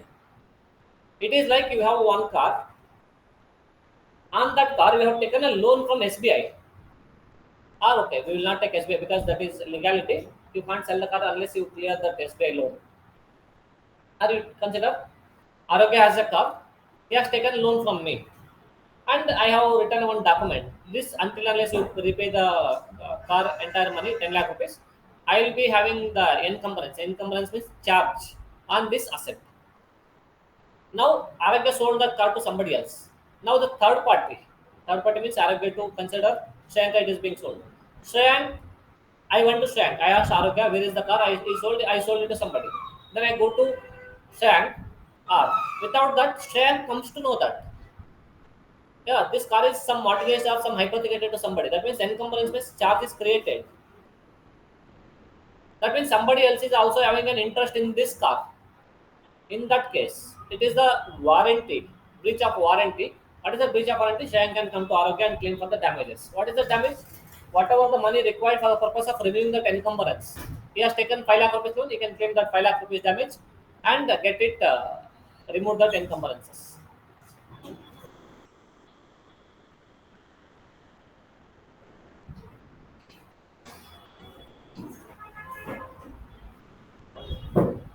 You came too early for tomorrow's class.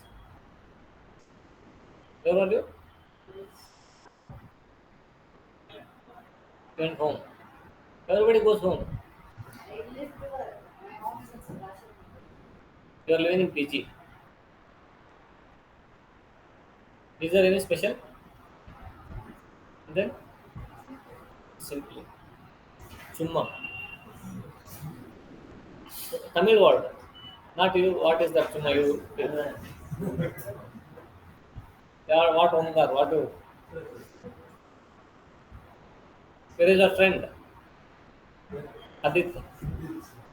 He went to temple. ಇಲ್ಲ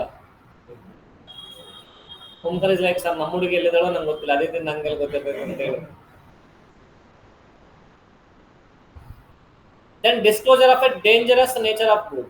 What is this disclosure of a dangerous nature of a good? Whenever the seller sell the goods, it is a duty of the seller to tell that see this contains the gas cylinder. If you do something like that, it gets immediately blasted. It will be like piece of the mutton one if you don't take care of the reasonable care. If it is hazardous good, then you have to disclose that it is dangerous. If the seller is selling some fertilizer, he should tell that say don't take it in a normal cover, fully pack it and take it. If you don't disclose that he took it in a normal cover and some person like Samak came and that put some two holes and he started like what is that pouring down and some animals has eaten something has happened or some it fell on the leg of the buyer only, then the leg got burnt out, then he can go and claim for the damages. If it is disclosed and he has not taken care, then that's okay.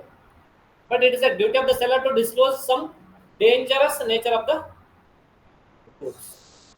Then last one is warranty as to quality or fitness by usage of trade. What is this warranty as to quality or fitness by usage of trade?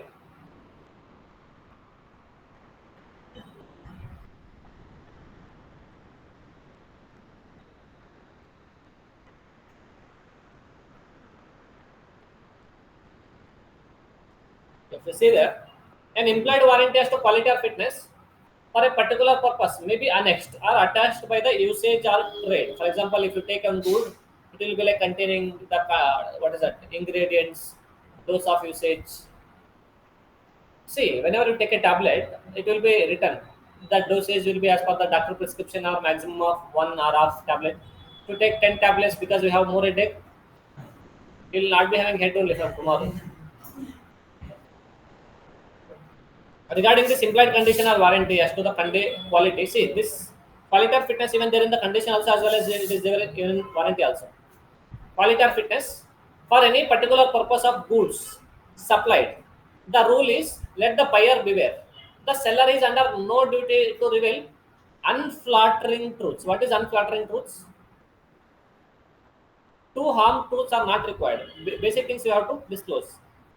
untruths about the goods sold. But this rule has certain exceptions. What is that exception? He has to disclose some nature of the danger nature of the goods. Just we told he is not required to disclose anything, but you have to disclose if it is dangerous nature is there. Except that, no need to disclose anything. Then the last concept is KV tempter, very important. 6 marks or 5 marks. KV tempter means let the buyer beware, be aware. Whatever the goods which is being bought and sold, it is the duty of the buyer to know all the facts. It is not the duty of the seller to disclose each and every fault, each and every defect which is there, unless it is a danger of nature of the goods. It is the duty of the buyer to know all those things. If you, without knowing, you buy the goods and you go on to want to cancel the thing, then you can't cancel that because it is your duty to know all those defects and all those things.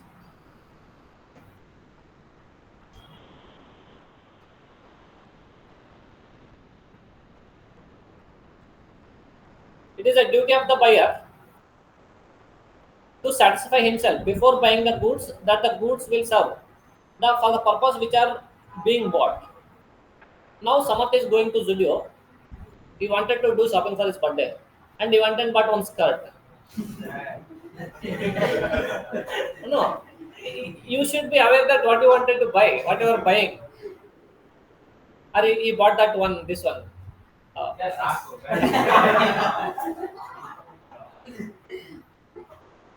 That's okay. You are satisfied with skirt means that's okay. You can just skirt. I have said That's what I'm telling. Skirts. shirt, not skirt.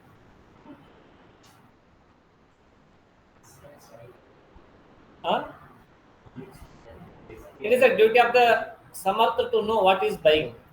Then I am aware of what I am doing. If the goods turns out to be defective or does not serve his purpose, if he, or he is dependent on his own skill or judgment, first of all, you don't have any skill and judgment, then buyer cannot hold the seller responsible for all those things. It's, hmm? That's okay. Samarth ಯಾರು ಸಾಟಿನೇ ಇಲ್ಲ. Nobody is matching to that Samarth. What is that? Aura. Instagram reels and ಬರ್ತಿರುತ್ತಲ್ಲ. Aura. Something like that. There is no implied warranty or condition as to the quality or fitness for any particular purpose of the goods supplied under a contract of sale. What is it? Whether it is like pure cotton, whether it is pure linen, it is not the duty of the seller to disclose everything. When it is display everything, you have to choose it and buy it.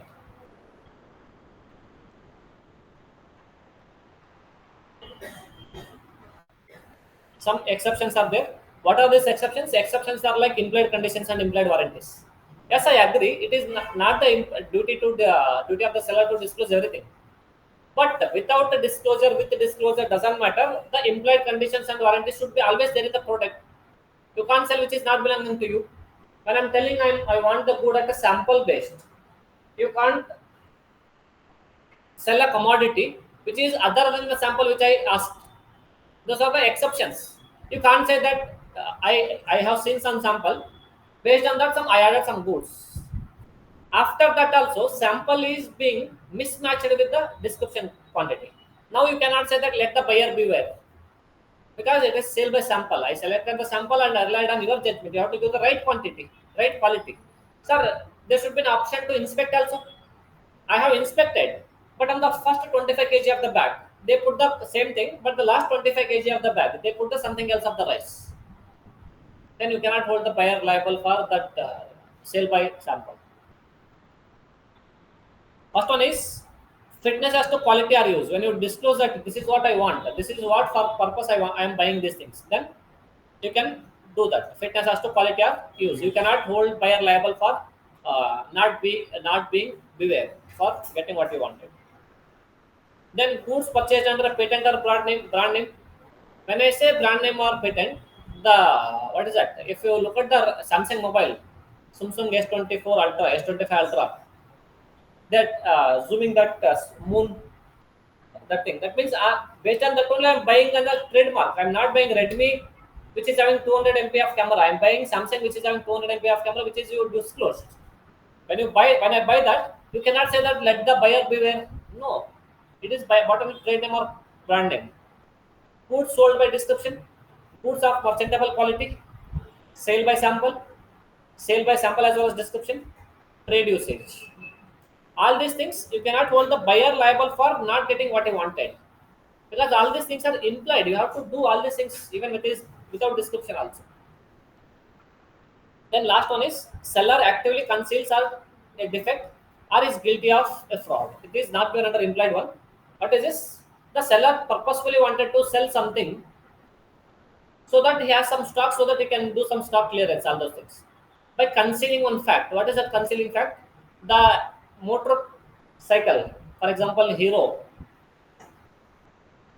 Express 200, not Express. I'll take one real example of Hero electric scooter was come. Hero electric scooter is like you have to put some charging in your home only. That not Hero, Honda one. But the charging was too late. One they released I think three models or two models in which one is totally too late, and the battery is continuously giving that effect. But they already manufactured the goods, manufactured so many bikes. When I went to buy this my Access 125, I was even went to that Honda also to see that one, electric Explorer. But they disclosed, so that electric one is not performing well because the battery defect is there. If you buy, maybe it may run for 10 kilometers, it may run for 20, or it may break down immediately, or it may go for 100 also. We don't know. The factory company is working on that reworking, so that they are making like removable battery. You under every metro station below there is Honda Hill shop, something like that one, black color and blue color light is there. So that we are making that type of things. Now it is there only for commercial goods, commercial vehicles. Not that is not there for the personal usage vehicle. They are making that. Just because they manufacture that vehicles, if they wanted to sell that, if they conceal and sell that, then also you cannot say that let the buyer be aware. How does the buyer will come to know how the battery is working or not? It is your duty to disclose all the facts or this misstatements which are there in the thing. Then you cannot hold the buyer back. This is all about unit number 2, conditions and warranty. Very important. One question from this unit will definitely come for 7 marks. Unit number 3 and 4 shall we discuss after the break, or shall we discuss one more unit and take a break? One more, sir, one more unit. One more unit. Okay.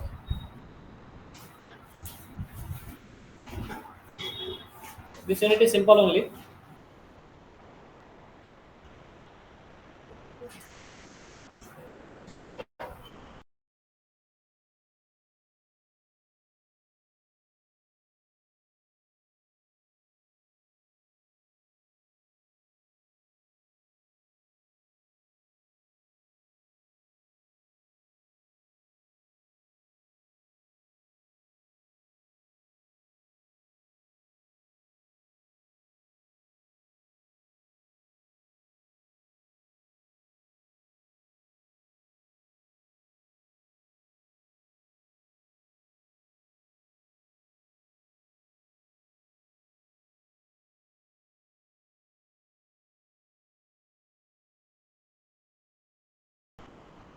Please have a look into unit number 2. If you have any doubts, you can do ask. I'll give 2-3 minutes.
Please go through that and let me know.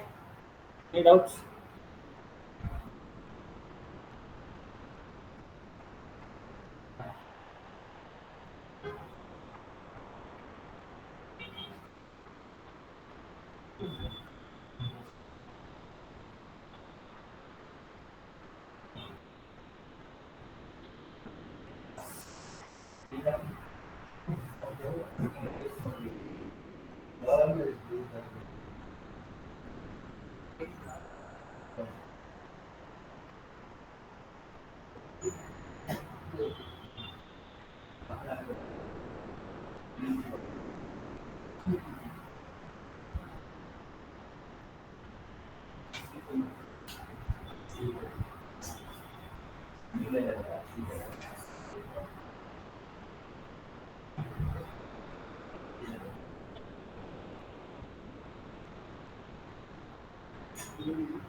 So, unit number 3,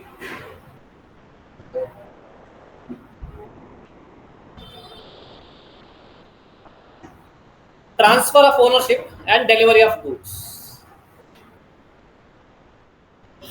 Transfer of ownership and delivery of goods. What is transfer of ownership?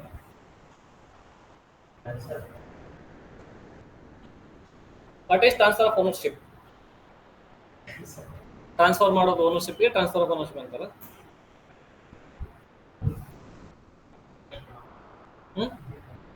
Change in the property of the goods is called as transfer of ownership. Is transfer of ownership voluntary, or is it like coercion, under influence, something like that? Voluntary transfer of the property from one person to other person in the goods is called as transfer of ownership. And delivery of goods. What is delivery of goods? Possession of the change in the possession of the goods from one party to other party is called as delivery of the goods. First one is ownership. Second one is possession. Delivery means possession. So generally, some small concepts are there here entirely. Passing of property. When will the property? When will the ownership gets transferred? Generally, generally the property gets transferred on the payment of price. Whenever you deliver the goods and get the price, generally the ownership also gets transferred. The moment ownership also transfers, the risk also follows the ownership. Risk always follows the ownership. Risk always follows the property. The moment property has passed, whether the goods are there with the seller, whether it is with the buyer, doesn't matter. Who is the owner of the goods will always have the risk of those goods. First one, passing of property implies passing of ownership. If the property has been passed to the buyer, the risk in the goods sold is that of buyer and not of the seller because property is already passed to the buyer. Though the goods may still be in the seller's possession, it doesn't matter whether the goods are with me, with the buyer, doesn't matter. The ownership already transferred, the risk is also already transferred. Some basic two factors are there. Rules regarding transfer of property in the goods from the seller to buyer depends on two basic factors. One is identification of goods. Second, then intention of the parties. What is identification of the goods? You can't transfer unascertained goods. You have to first identify the goods which you want to transfer. First of all, you have to make it, if it is unascertained, make it ascertained goods. Then transfer it. Then intention of the parties. What is the intention of the parties? The intention of the parties is to like just to the what is that possession or is it the ownership? What are they really trying to sell? Are they really trying to buy? Depends on those factors. The property in the goods is transferred to the buyer at such a time as the parties to the contract intend to be it to be transferred. That means whenever they wanted, they can transfer it. I wanted to sell after 2 days, you wanted to buy after 2 days. That is what our intention. Then property passes based on that.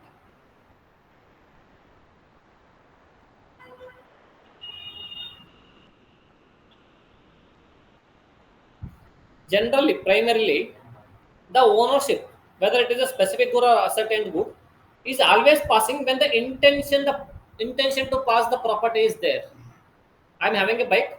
I wanted to sell my bike. I will sell only when I buy the new bike after 10 days. Then the ownership will transfer after 10 days only. That is intention to pass. When it appears, then it has to be passed.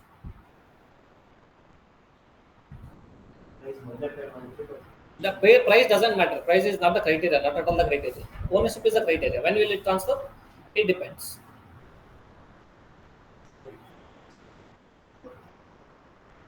This is important. Stages of goods while passing the property.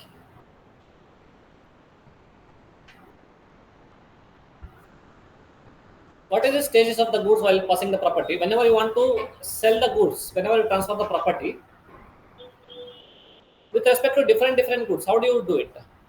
If it is specific goods in a deliverable state, that means I wanted to sell this IQ Neo 10ZR mobile, Neo 10 or something mobile, which is already in a deliverable state. Can I sell this mobile immediately now? Because it is already in a deliverable state.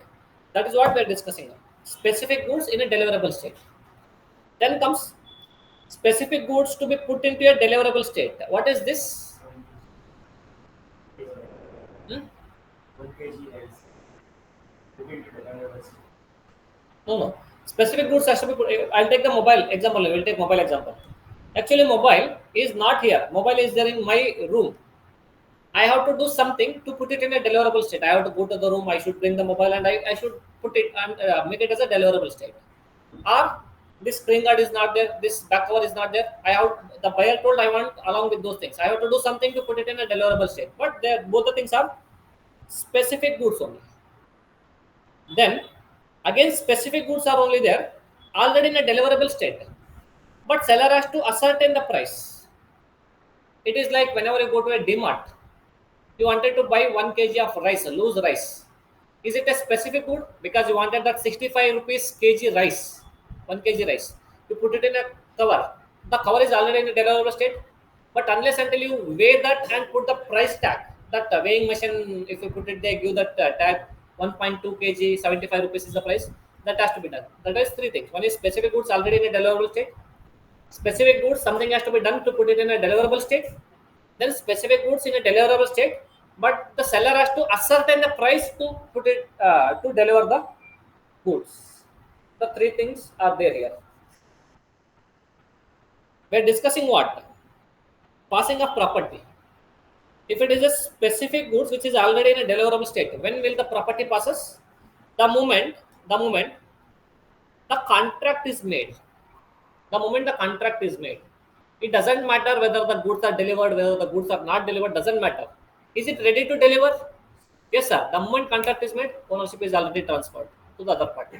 It is called as specific goods in a deliverable state. They might ask like a case study, giving these three things. They will say, one, there is specific goods in a deliverable state, specific goods to be put it in, specific goods in deliverable, but price has to be ascertained. When will the property passes? Three questions, 6 marks they may ask. In case of this existing one, when the contract is made, it is transferred. It is immaterial whether the time of the payment of the price or the time of delivery of the goods. I don't care about all those things. You pay after 1 year, you don't pay also. I don't care. I'll deliver the goods after 1 year. I don't deliver the goods. I don't care. Does the contract made for the purpose of sale? Over. Property has already been passed to the buyer. Second one is specific goods to be put it into a deliverable state. That means something has to be done by the seller so that the goods will be ready for the purpose of delivery. In that case, the moment those activities are completed, then the property is passed. For example, I told I wanted to include that front glass, tempered glass and back cover. The moment I put both the things, then goods are passed. Property has been passed. It is like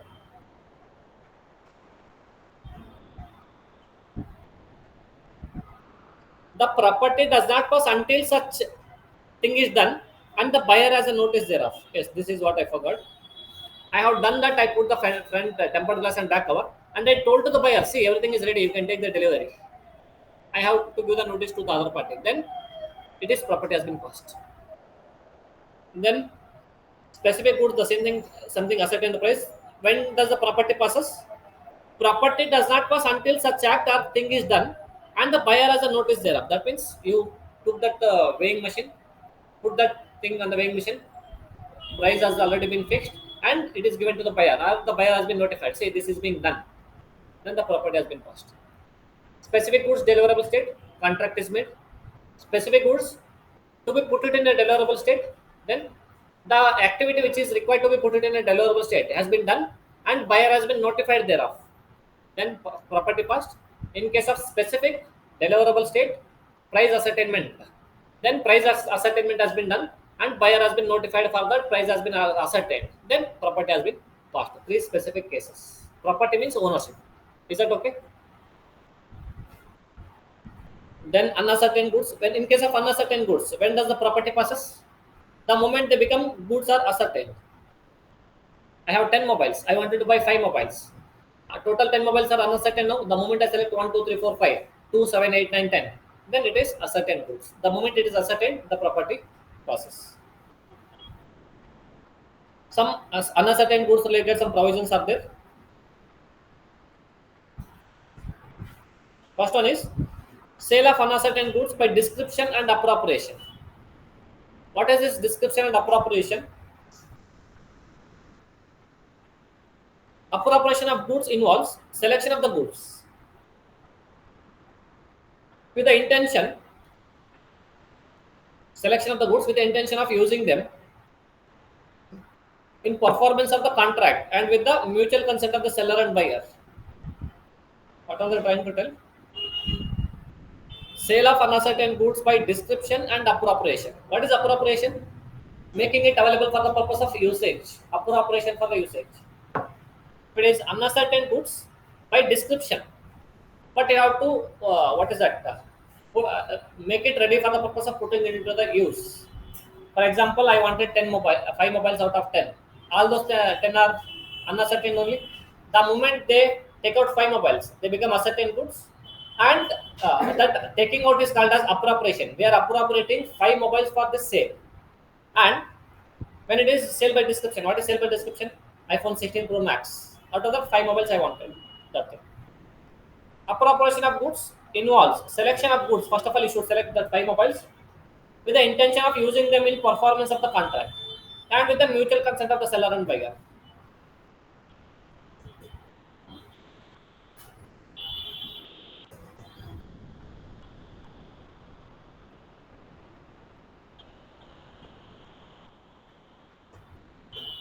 So essentials, you can go through it. The same thing which is there earlier. Appropriation also made by. How do you appropriate? It is made by seller with the assent of the buyer, buyer with the assent of the seller, or assent by express or implied. Or implied.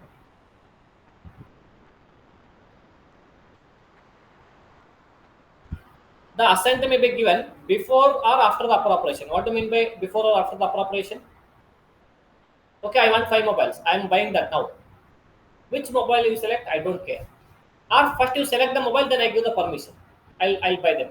That's what before or after the appropriation. Assent means approval.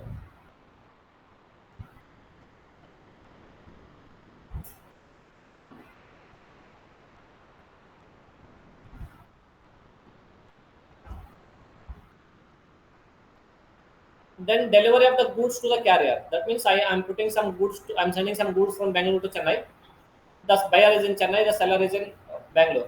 Now the goods are given to the carrier. Is it as good as given to the buyer? It depends who controls the carrier. Does the seller has the control over the carrier? Then until and unless the goods are delivered to the place of buyer, then the goods are still in the property of the seller only. Risk is the seller only. But if the buyer only arranged the transporter, buyer's lorry only has come to Bangalore to take the goods. The moment the goods are delivered into the carrier, it is as good as delivered into the buyer only. Then the property passes immediately on the loading of the goods.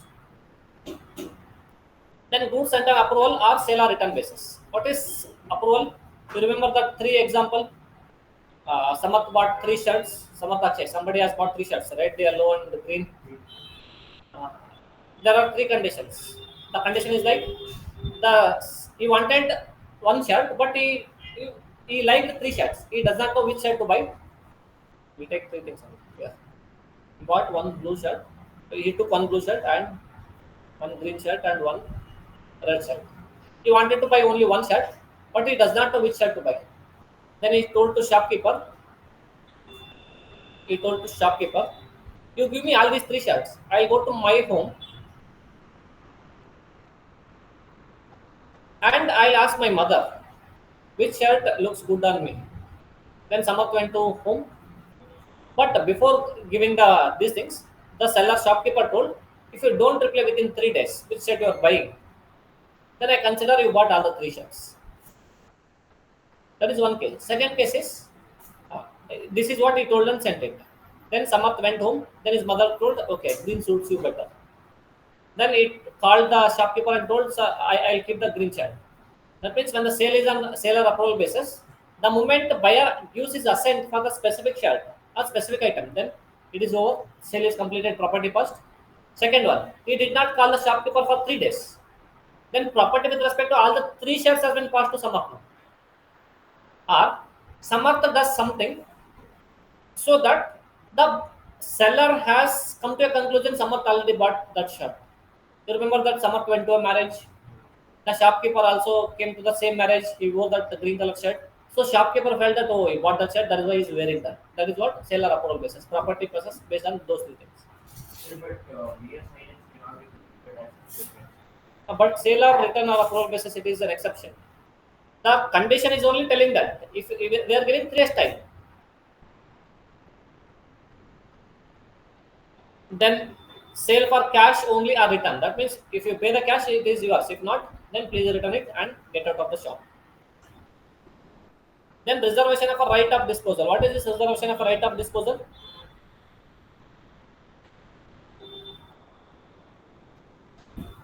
It is like, see there in that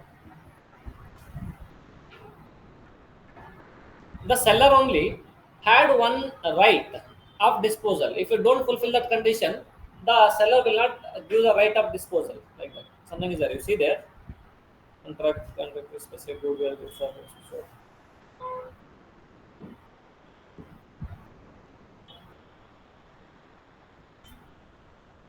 where there is a contract for sale of specific goods or where the goods have been subsequently appropriated to the contract.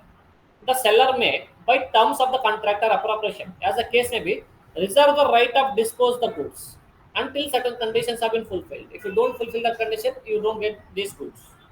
In such case, the fact the goods already have been delivered to the buyer or the carrier are outside the very purpose of concern. It is okay. We're telling to this party, I sent the goods by way of one carrier, VRL people. I'm telling to the VRL, see, unless and until he signs, buyer signs the bill of exchange, don't deliver the goods. That means I have a right of disposal. Or unless until the buyer gives the cash for the good, don't deliver the goods. Until unless the condition is fulfilled, the goods or property has not been transferred.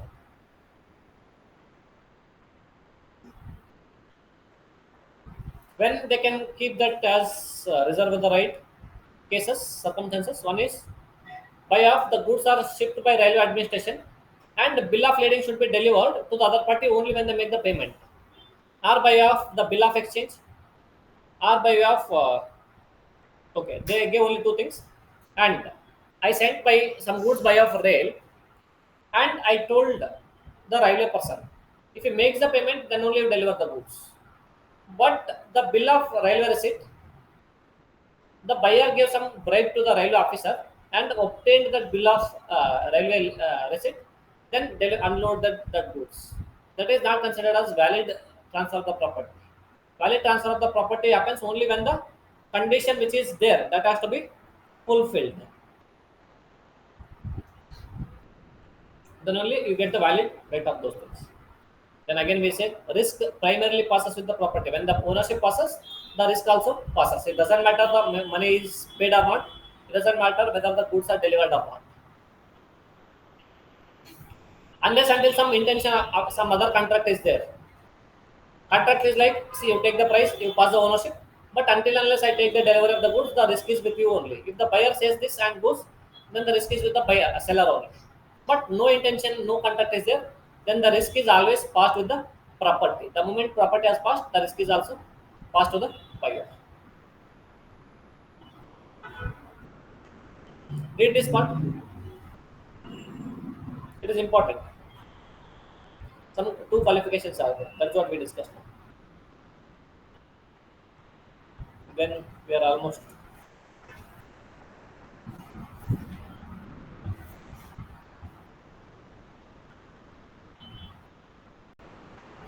In the last class, yesterday's class, we were discussing in case of pledge. Pledge by non-owners. You remember that a agent, mercantile agent can pledge, and a seller or buyer in possession of the goods, and those things. Here also the same thing, but here it is not pledge. The concept is transfer of title by non-owners. Earlier they are pledging the goods. In that case, here they are transferring the title. Title means ownership by non-owners. Can they do it?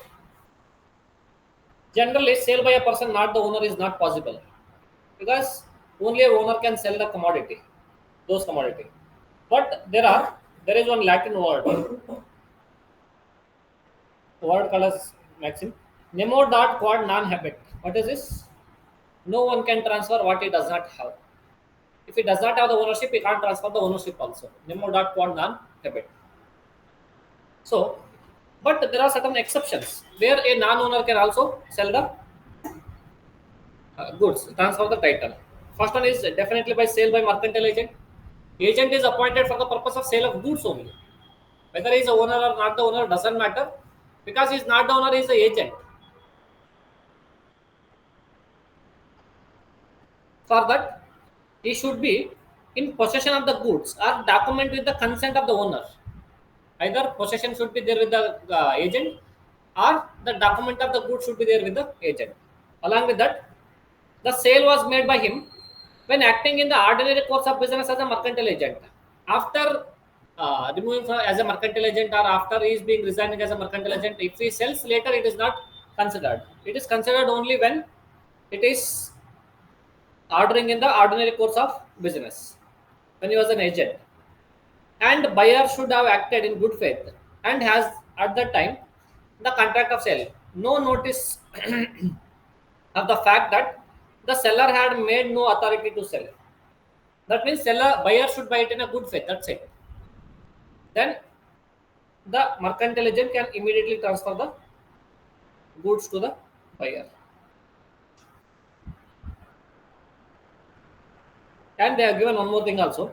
Mercantile agent means an agent having a customary course of business. They are mainly for the purpose of sale, buy of the goods and raise money goods on the security of those goods. Either they can sell the goods, buy the goods, keep those goods as security and get the money by off loan. That is also can be done as a mercantile agent. Then sale by one of the joint owner. What do you mean by sale by one of the joint owner? The property has multiple owners. Then can a single person sell the property? Consider me and my brother are jointly holding one house. Can I sell that house? Yes. How? With the consent of the other party, it can be sold.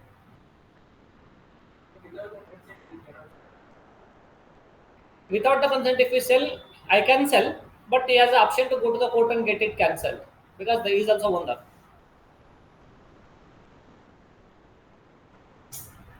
Then sale by a person in possession under voidable contract. You remember that example?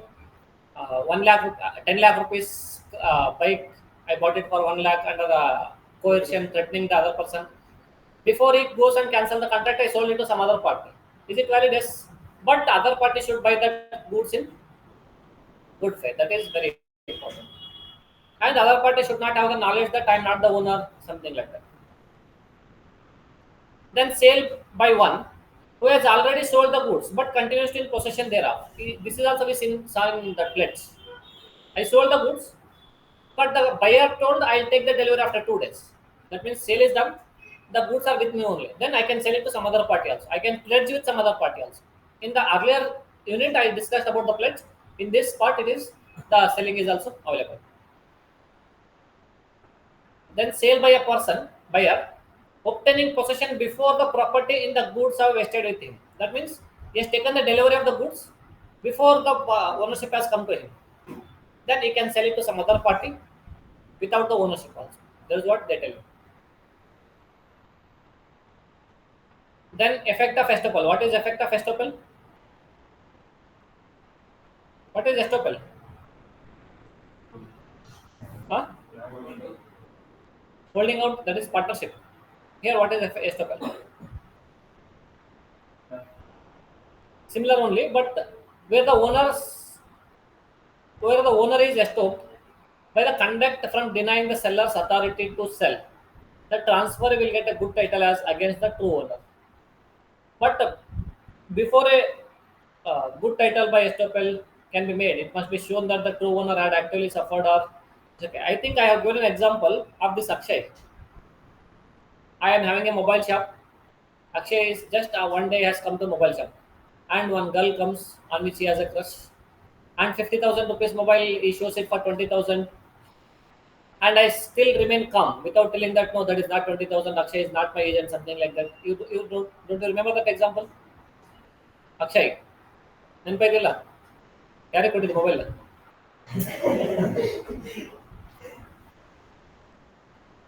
like for example I'm again repeating that example. I'm having a mobile shop and Akshay just comes for like he's my friend, he comes and sits in the mobile shop. One girl like Sundari comes to mobile shop and asks one what is that what was the recent mobile? We'll take Samsung or some OnePlus not C5 something has come for 50,000. Now, because he is having that love at first sight, he does not wanted her to get disappointed. So she told, "Give me that not CA5." Then he showed that. She asked, "How much was the price?" He told, 50,000. Then she says, "Only 20,000 rupees is there. I have only 20,000 rupees." Then he says, "Okay, that's okay. Me and you are not different. We are both are same only." Then give me that 20,000. I am sitting beside and just watching all those transactions, how is being happening. I had an option to cancel that. How can you sell that 20,000? If I stopped from denying that, then it is as good as she gets a good title for the 20,000 rupees. That is what effect of estoppel. Huh? Careful, sir. That's why I don't keep mobile shop only. Then sale by unpaid seller. Yes, one of the right for the unpaid seller is that he can take back the goods and resell it. We will discuss in next unit only. ಸ್ನೇಹಿತರೆ ಒಬ್ಬರು amount collect ಮಾಡ್ತಾರೆ 20,000. Amount damages ಆಗ್ತದೆ ಯಾಕೆ ಹೆಂಗೆ ಕಲ್ಪನೆ ಮಾಡಲಿ ಅವ್ನು ಹೇಳ್ಬೇಕಾದ್ರೆ ಸುಮ್ಮನೆ ಅಲ್ಲೇ ಕುಂತು ಬಾಜು ಕುಂತು ನೋಡೋಕತ್ತಿಲ್ಲ ಕತೆ ನೋಡೋಕತ್ತಿಲ್ಲ. Then comes the other concept, performance of the contract of sale. What do you mean by performance of the contract of sale? Whatever you have contracted, you have to perform. You have to pay the price, you have to deliver the goods and pass the property. Everything has to be done. Performance of the contract of sale implies delivery of the goods by seller and acceptance of the delivery of the goods and payment of the price for them by the buyer in accordance with the terms of contract. That is what we call as performance. What one is obliged to perform, that has to be performed. Then what is delivery? Delivery means voluntary transfer of possession from one person to other person.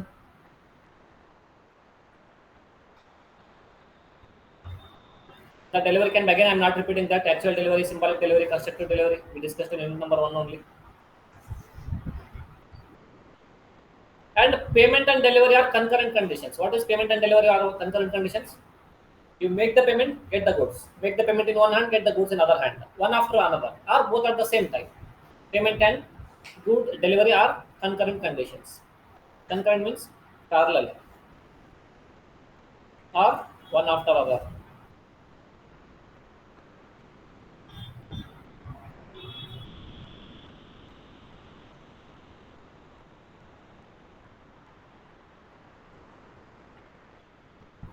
Some rules regarding delivery are given. First one is delivery. Delivery means transfer of possession from one person to other person. Normal definition is there. What is effect of part delivery? What is part delivery? I ordered 1,000 mobiles, but they delivered only 500 mobiles. That is what we call as part delivery. See, installment delivery is different from part delivery. Sir, why did he deliver only 500 instead of 1,000? Because whatever the vehicle is sent, right, in that vehicle there is maximum capacity of 500 mobiles only. Because of the insufficiency of the storage, he sent only that part one. If the intention is that because of some insufficiency of storage, something like that, then the moment you deliver 500 goods, it is as good as we have delivered entire 1,000 goods. Property has been passed for the entire goods. But if our intention is like, I'll send 500, you make payment for 500, then I'll send another 500. In that case, the moment you deliver 500, the ownership of 500 only passed, not the 1,000. Here the intention of the party matters. If the intention is like what? Because of some unavoidable situations, entire property has been transferred with respect to all the goods. If it is like the payment related terms, then it has to be complied. Buyer to apply for delivery. What is this buyer to apply for delivery? See, seller is not bound to deliver the goods unless until the buyer comes and asks, please deliver the goods. That is what buyer has to apply for the delivery. Place of delivery, where should the goods should be delivered? If there is a contract, as per the contract. If there is no contract, reasonable place. What is reasonable place? Either in the shop place or in the buyer's home place. Both the things are okay. Then time of delivery. When should they deliver? Check the contract. If the contract specifies the time of delivery, then it is the time. If not, reasonable time. What is reasonable time? Depending on the nature of goods. If the goods are perishable in nature, 1 or 2 days is a reasonable time. If the goods are not perishable, some 10 days, 15 days also, okay. Goods in possession of a third party. What is goods in possession of a third party?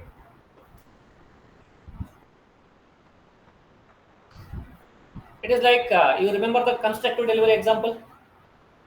Goods are there with the warehouse and the possession of the other party. What is that? It is like the moment third party acknowledges to the buyer that he holds goods on his behalf, then the property has been passed. It is a constructive delivery. The right way.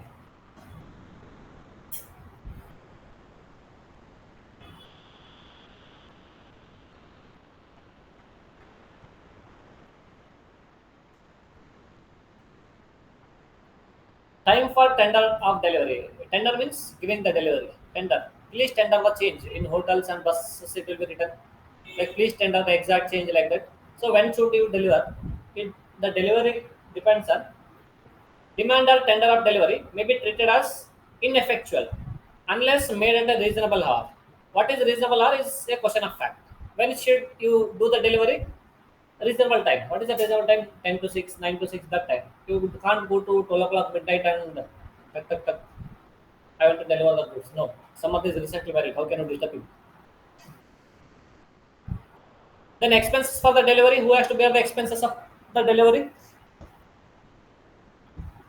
If it is incidental, if it is incidental expenses, then it should be borne by the seller. What is incidental expenses?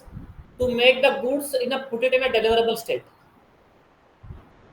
For example, goods are there in my other godown, and the customer has come to this office, this showroom.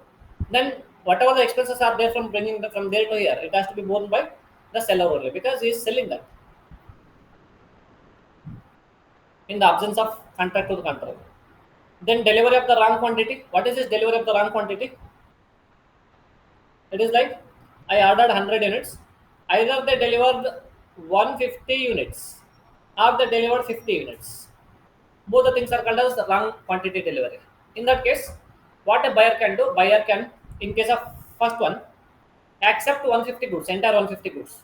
First case is the option to accept 150 goods. And remaining 50 goods, he can make the payment price as per the remaining 100 goods. Other than price, same price equivalent proportionately by increasing, he can pay for 150.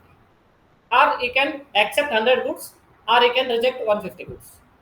Accept full, then accept part, then reject the full. Both the things are okay. You send the wrong quantity, you take it back. But whenever it is being resent, like one out of 150, 50 being resent or 150 being resent, thus resending expenses are to be borne by seller itself, because it is the seller who sent the wrong quantity. It is not the mistake of the buyer. That is why the so then what has to buyer do? Buyer has to intimate to the seller that I don't want this commodity. That's it. He has to intimate to the buyer, seller. Whenever you buy something in Flipkart or Amazon or Mintra, you ordered 34 size. What is that? Wedge size, but they sent 30. Whose mistake it is? Sellers. Then you just put the return order. Then he will come and take it. That you don't need to bear any cost.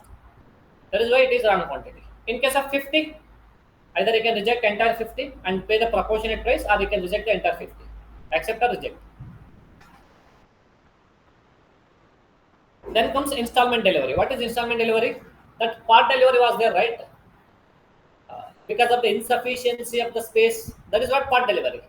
What is installment delivery? I ordered 1000. He's sending 500 first. Later he's sending 200. Later he's sending 100. That means the sale is done by installment. Why? Because he does not have the stock in quantity, something like that, or he does not want the payment in part basis, something like that.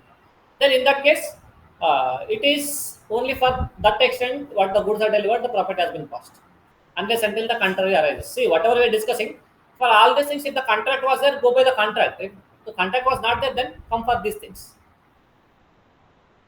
Then delivery to the carrier. That means giving to the VRL people. Is it as good as delivered to the buyer? It depends. Is the carrier controlled by whom? If the carrier is controlled by the seller, then unless until the goods are delivered actually in the buyer's place, the property is there with the seller only. If the carrier means lorry and all those things, are arranged by the buyer, then the moment you deliver the goods to the carrier, it is as good as delivered to the buyer. Then what if the goods deteriorated in case of transit? Again, it depends whether the property is passed or not. If it is not passed, it is the responsibility passed, then the other party responsibility. And buyer should always given the right to examine the goods. It is not like I bought the goods, you please take it. No. Whatever he has ordered, he should be given an opportunity to check whether it is right or wrong.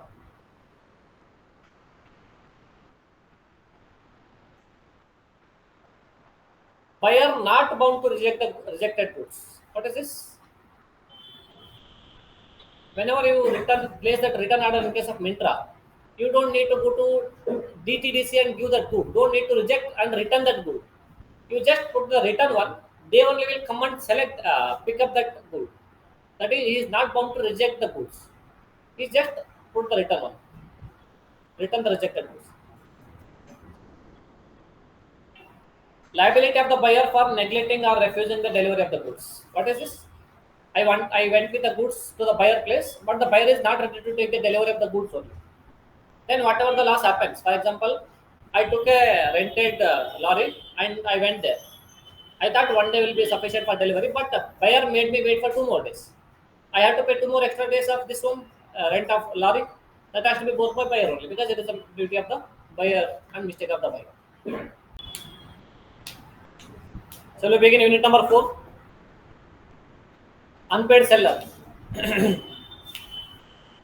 The seller is unpaid. Sir, how much? Is it full money? Is it part money? Irrespective of any due there. For example, I bought a goods worth rupees 10 crore rupees. I paid entire money except 1 rupee.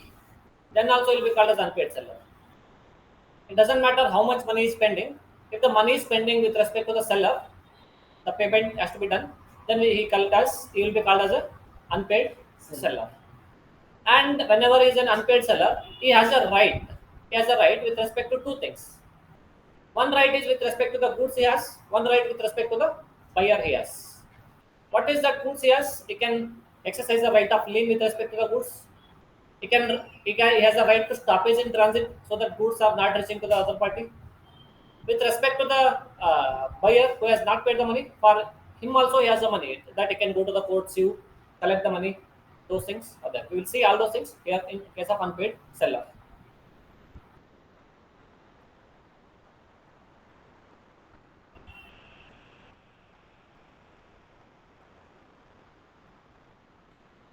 Who is unpaid seller? Seller of the goods is deemed to be unpaid seller when the whole of the price has not been paid or tendered and the seller has an immediate right of action for the price. That means it is not a credit sale. He has an immediate action for the right of price. If the credit sale is made for 1 year, then you can't say that a seller has a right of today. The seller will get a right of payment after 1 year. That is what it is given here.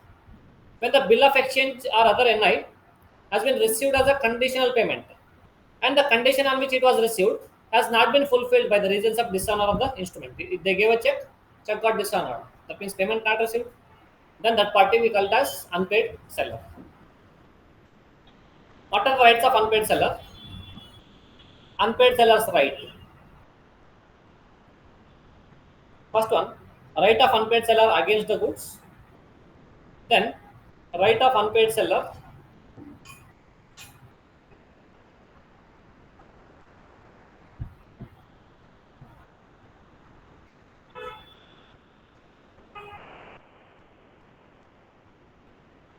against the buyer. Second right. Right of unpaid seller against the goods. Second one, right of unpaid seller against the buyer. What is right of unpaid seller against the goods? First one, right of lien. What is right of lien? He can, if he has a possession of the goods which is being sold, then he can exercise the right of lien unless until the payment is being made.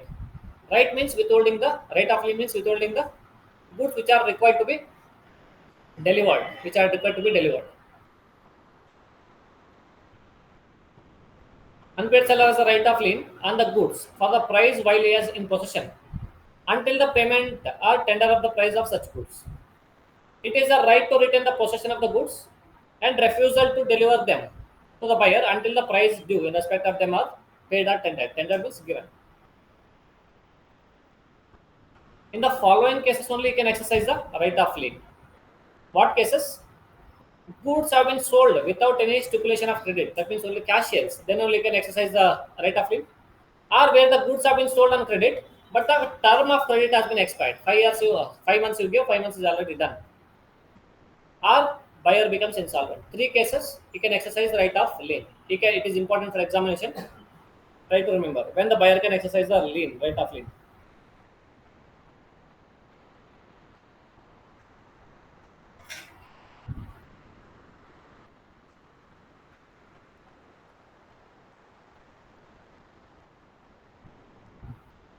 He can exercise the right of lien whether the goods are in possession of agent or bailey, doesn't matter. He can exercise still. Who is insolvent? Again, I don't want to discuss. Liability is more than assets and not able to pay the debts. Part delivery we discussed in the last part, last unit.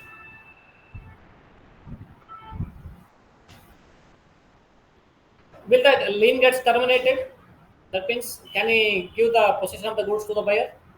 When will it get terminated? Yes, the moment the price is paid, or some event which has required to be done, if that has been done, then the lien has been removed.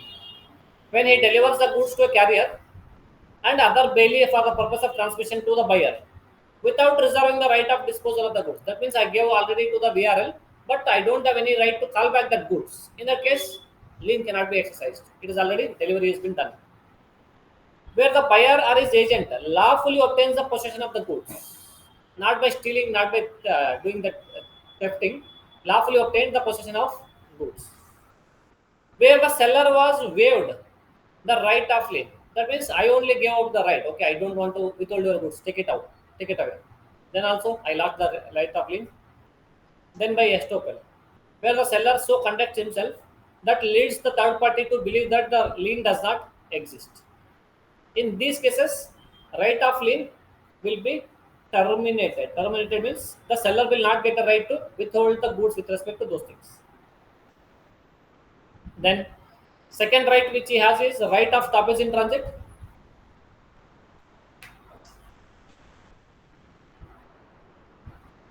Okay, here there is one exception. What is this exception? I think you remember this. He is unpaid seller. Unpaid seller went to the court, and court ordered the buyer to pay the price. Just because court ordered the buyer to pay the price, it does not mean the seller should deliver the goods.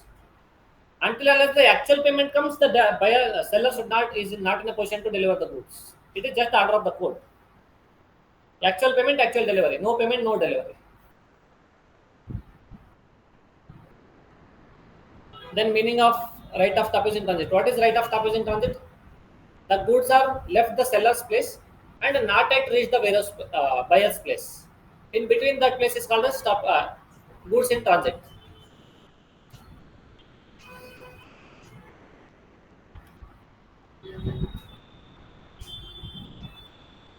When you can stop in multiple places.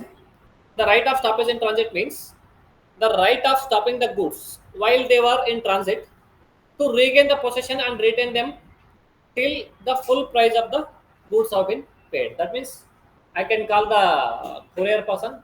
See, the buyer is telling is not don't want to pay the price. Please bring back the goods. Don't deliver the goods to him. That is what right to stoppage in transit.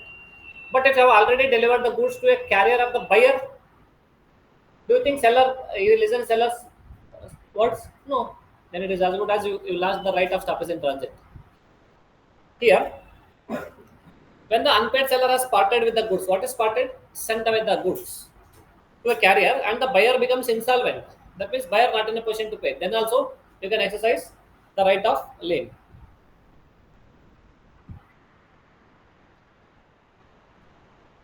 Only if these following conditions are fulfilled, then only you can exercise the right of stoppage in transit. What are those right of stoppage in transit?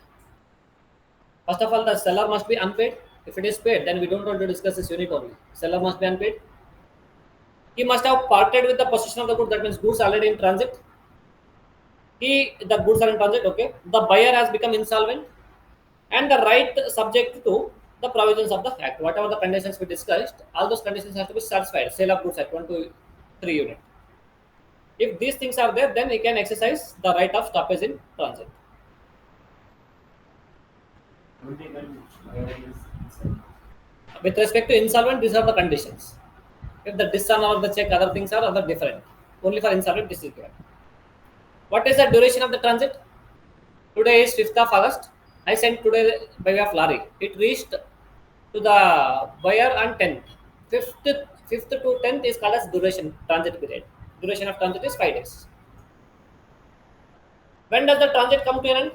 The moment it is delivered to the buyer or carrier of the buyer, agent of the buyer, anybody with respect to the buyer. You read it, it is same only. Either buyer or buyer related person obtains the delivery, the transit comes to an end. Please go through that. Done. Next concept you can read it. There is Fourth, fourth. fourth point. if the carrier wrongfully refuses to deliver the goods to the buyer. Okay. Rate of separation can last when the transit comes to an end. Channel in the past. When will the transit comes to an end? It is like if the carrier wrongfully refuses to deliver the goods to the buyer. If he refuses, then transit also comes to an end. Where do you want to deliver? Carrier means the lorry person. Says that no, I don't want to deliver goods to you. That means goods are never being delivered to the buyer. Then transit comes to an end. The goods are again coming back to the seller's place.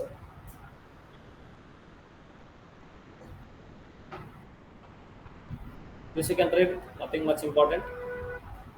This is also homework. Whatever we discussed, right of stoppage and transit and lien. Both the difference you have to see.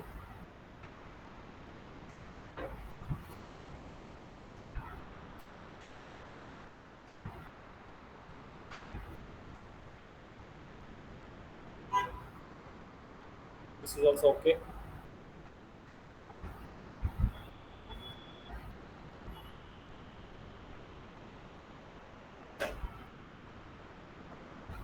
The one thing which you have to remember is effect of stoppage. If the seller stops the goods in stoppage in transit, then what is the effect of it? It does not mean that contract is rescinded. Contract is still in force. Contract is still in force, but the buyer can ask for the delivery only on the payment of price. It is the effect of this thing.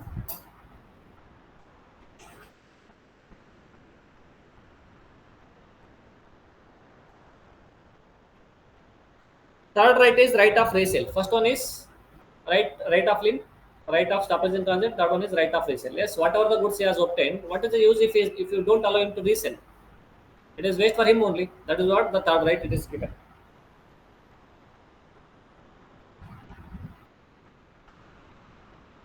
The things are self-manageable. I don't think you need this thing. Then against the right of unpaid seller against the buyer. What are the rights available with respect to the buyer? First one is suit for price. You can go to the court. Your Honor, I sold the goods but he has not paid the price. Please ask him to pay the price. You can sue for the price. Then sue for damages of non-acceptance. What is the damages for non-acceptance? I sent by way of lorry, but he made the lorry wait for 2 more days. Then I can sue for him for the purpose of the damages. What is that extra damage which is incurred? That has to be paid by buyer only. Repudiation of the contract before the due date. What is this repudiation of contract before the due date? It is also known as anticipatory breach of contract. What is anticipatory? Before the actual performance is due, then it has been revoked. Where the buyer repudiates the contract before the date of delivery, the seller may treat the contract as rescinded and sue for damages for the breach of contract. Then suit for interest also. What is interest? Money. Extra. If he has borrowed and paid, but he did not pay the money, then also you can sue.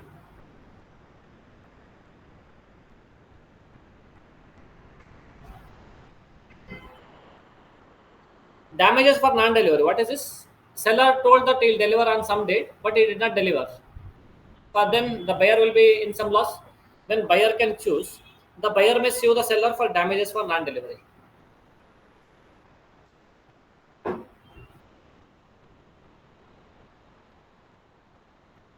That's it. Only thing which I want to discuss is auction sale. What is auction sale?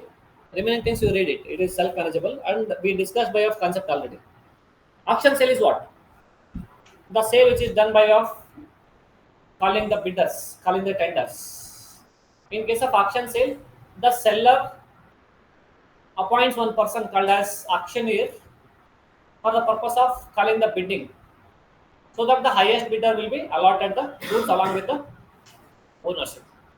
And here, in this case, the seller can also bid in auction sale, provided he has expressly intimated to the auctioneer and the other party. Yes, me or my party is going to be sitting in that auction. Then, if without intimating the auctioneer, if we try to increase the price by way of appointing somebody, then that is not acceptable. Void. Under auction sale, the sale is complete only on the fall of hammer. 1, 2, 3. One sari, ಎರಡು sari, ಮೂರು sari. That like bidding part. Auction sale it is complete. And every goods which are sold, I am selling bottle, I am selling sweater, I am selling bag, I am selling laptop. Every contract Every sale is a separate contract. That is what we treated in case of auction sale.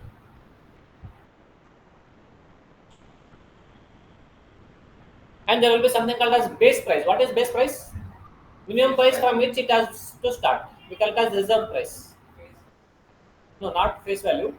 The market value of how much it is there. Face value, not face value. And this one, inclusion or decrease inclusion of increase or decrease in taxes of contract of sale. When I said goods are being bought or sold, whenever you buy the goods, you have to pay the price plus GST. Whenever the auction is done, the GST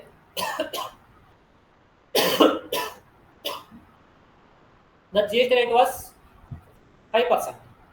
But whenever you are taking delivery of that good, the GST rate increased to 15%. That additional 10% you only has to bear as a buyer. Instead of 5%, it has become 0%. You can enjoy that 5% without payment of anything to the government. That increase or decrease in taxes is borne by buyer. That's it.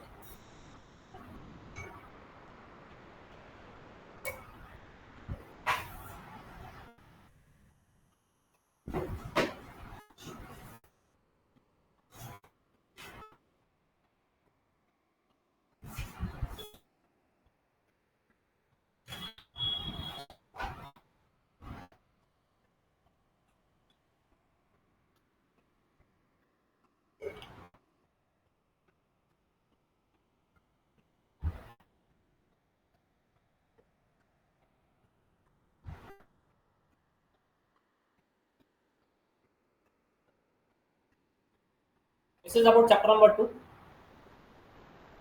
Chapter 3 has 3 units, right? Chapter 3, 3 units.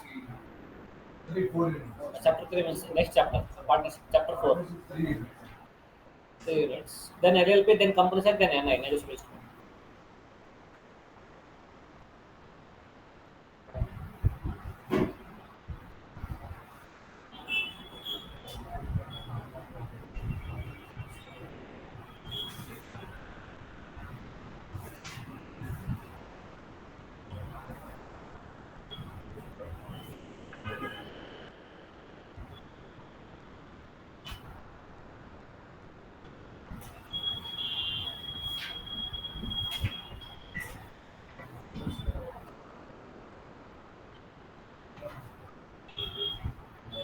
Today is Tuesday, right? Yes, sir.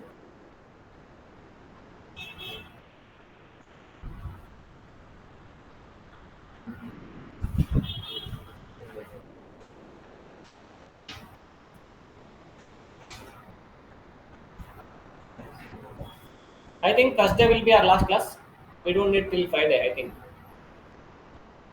Even if I wind up today, now itself, tomorrow we can discuss partnership and LLP. Again, Thursday, company act and the negotiable instrument. Only 2 things are remaining. You do it. Sir, రేపు time ఇచ్చారా ఇద్దరు Sunday ವಾಸಿ contract ಮತ್ತೆ contract My throat is already gone. ನಾನು ಮಾತು ಬರ್ತಾ ಇಲ್ಲ ಅಂದ್ರೆ ಸ್ಟಾಪ್ ಮಾಡ್ತಾ ಇದ್ದೀನಿ ಇಲ್ಲಿ. ಸರ್ ನಾನು ಖಾಲಿ ಇದ್ದೀನಿ ಅಂತಲ್ಲ. Ready Go and see the recording. Recording No, please. Ready questions I can't do. Then I am very much happy. I can deduct the marks in the examination. But you want correct I'll correct. the final exam No, you are writing foundation exam, not final exam. foundation the main foundation exam you want correct that Who corrects? Who knows?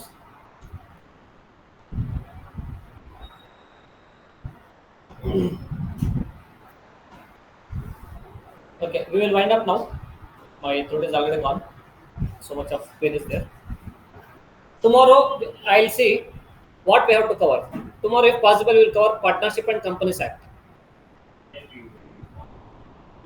Alala, see, the moment we cover Partnership and Companies Act, LLP becomes very easy. ಯಾಕಂದ್ರೆ ಸ್ವಲ್ಪ ಜನಕ್ಕೆ companies act ಆಗಿಲ್ಲ ಇಲ್ಲಿ, right? Some people has not attended companies act. Before break, we will try to complete partnership. like 11:30 break. After that, we'll cover compress act. Then next day, this one.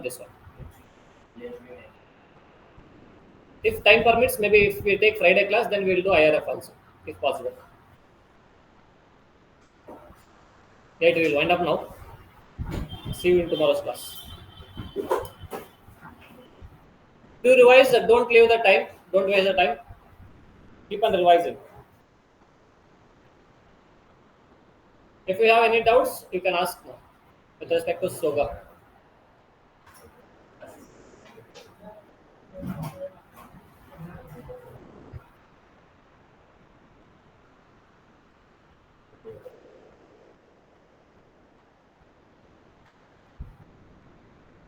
The provision and exact words na use words Keywords should be there. Sentence can be framed by another. like a goods definition. Words compulsory ಇರಲೇಬೇಕು. Other than the words ಮಾಡ್ಬೋದು ಮಾಡ್ಬೋದು ಆ words ಇರಬೇಕು. It does not include money and actionable claims. ಆ word ಅದರೊಳಗಡೆ include ಆಗಂತೇಳಿ ಗೊತ್ತಾಗಬೇಕು. Money actionable claim keyword that should be there. Does not include other than ನೀ ಏನು ಬರ್ತೀನಿ ನಿಂಗೆ ಬಿಟ್ಟಿದ್ದದು. ಹಾಂ money but it includes mobile properties. mobile goods means every kind of mobile property other than money and actionable claims. Other than that, includes stock, shares, gross, growing crops which are agreed to be severed before contract. Sorry, before the sale or contract of sale is called as goods.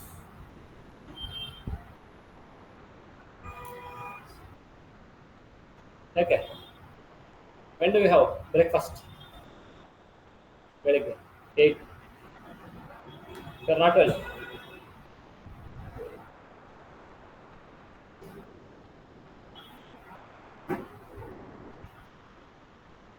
You can leave. If anybody has any doubt, you can ask. I'll be sitting here.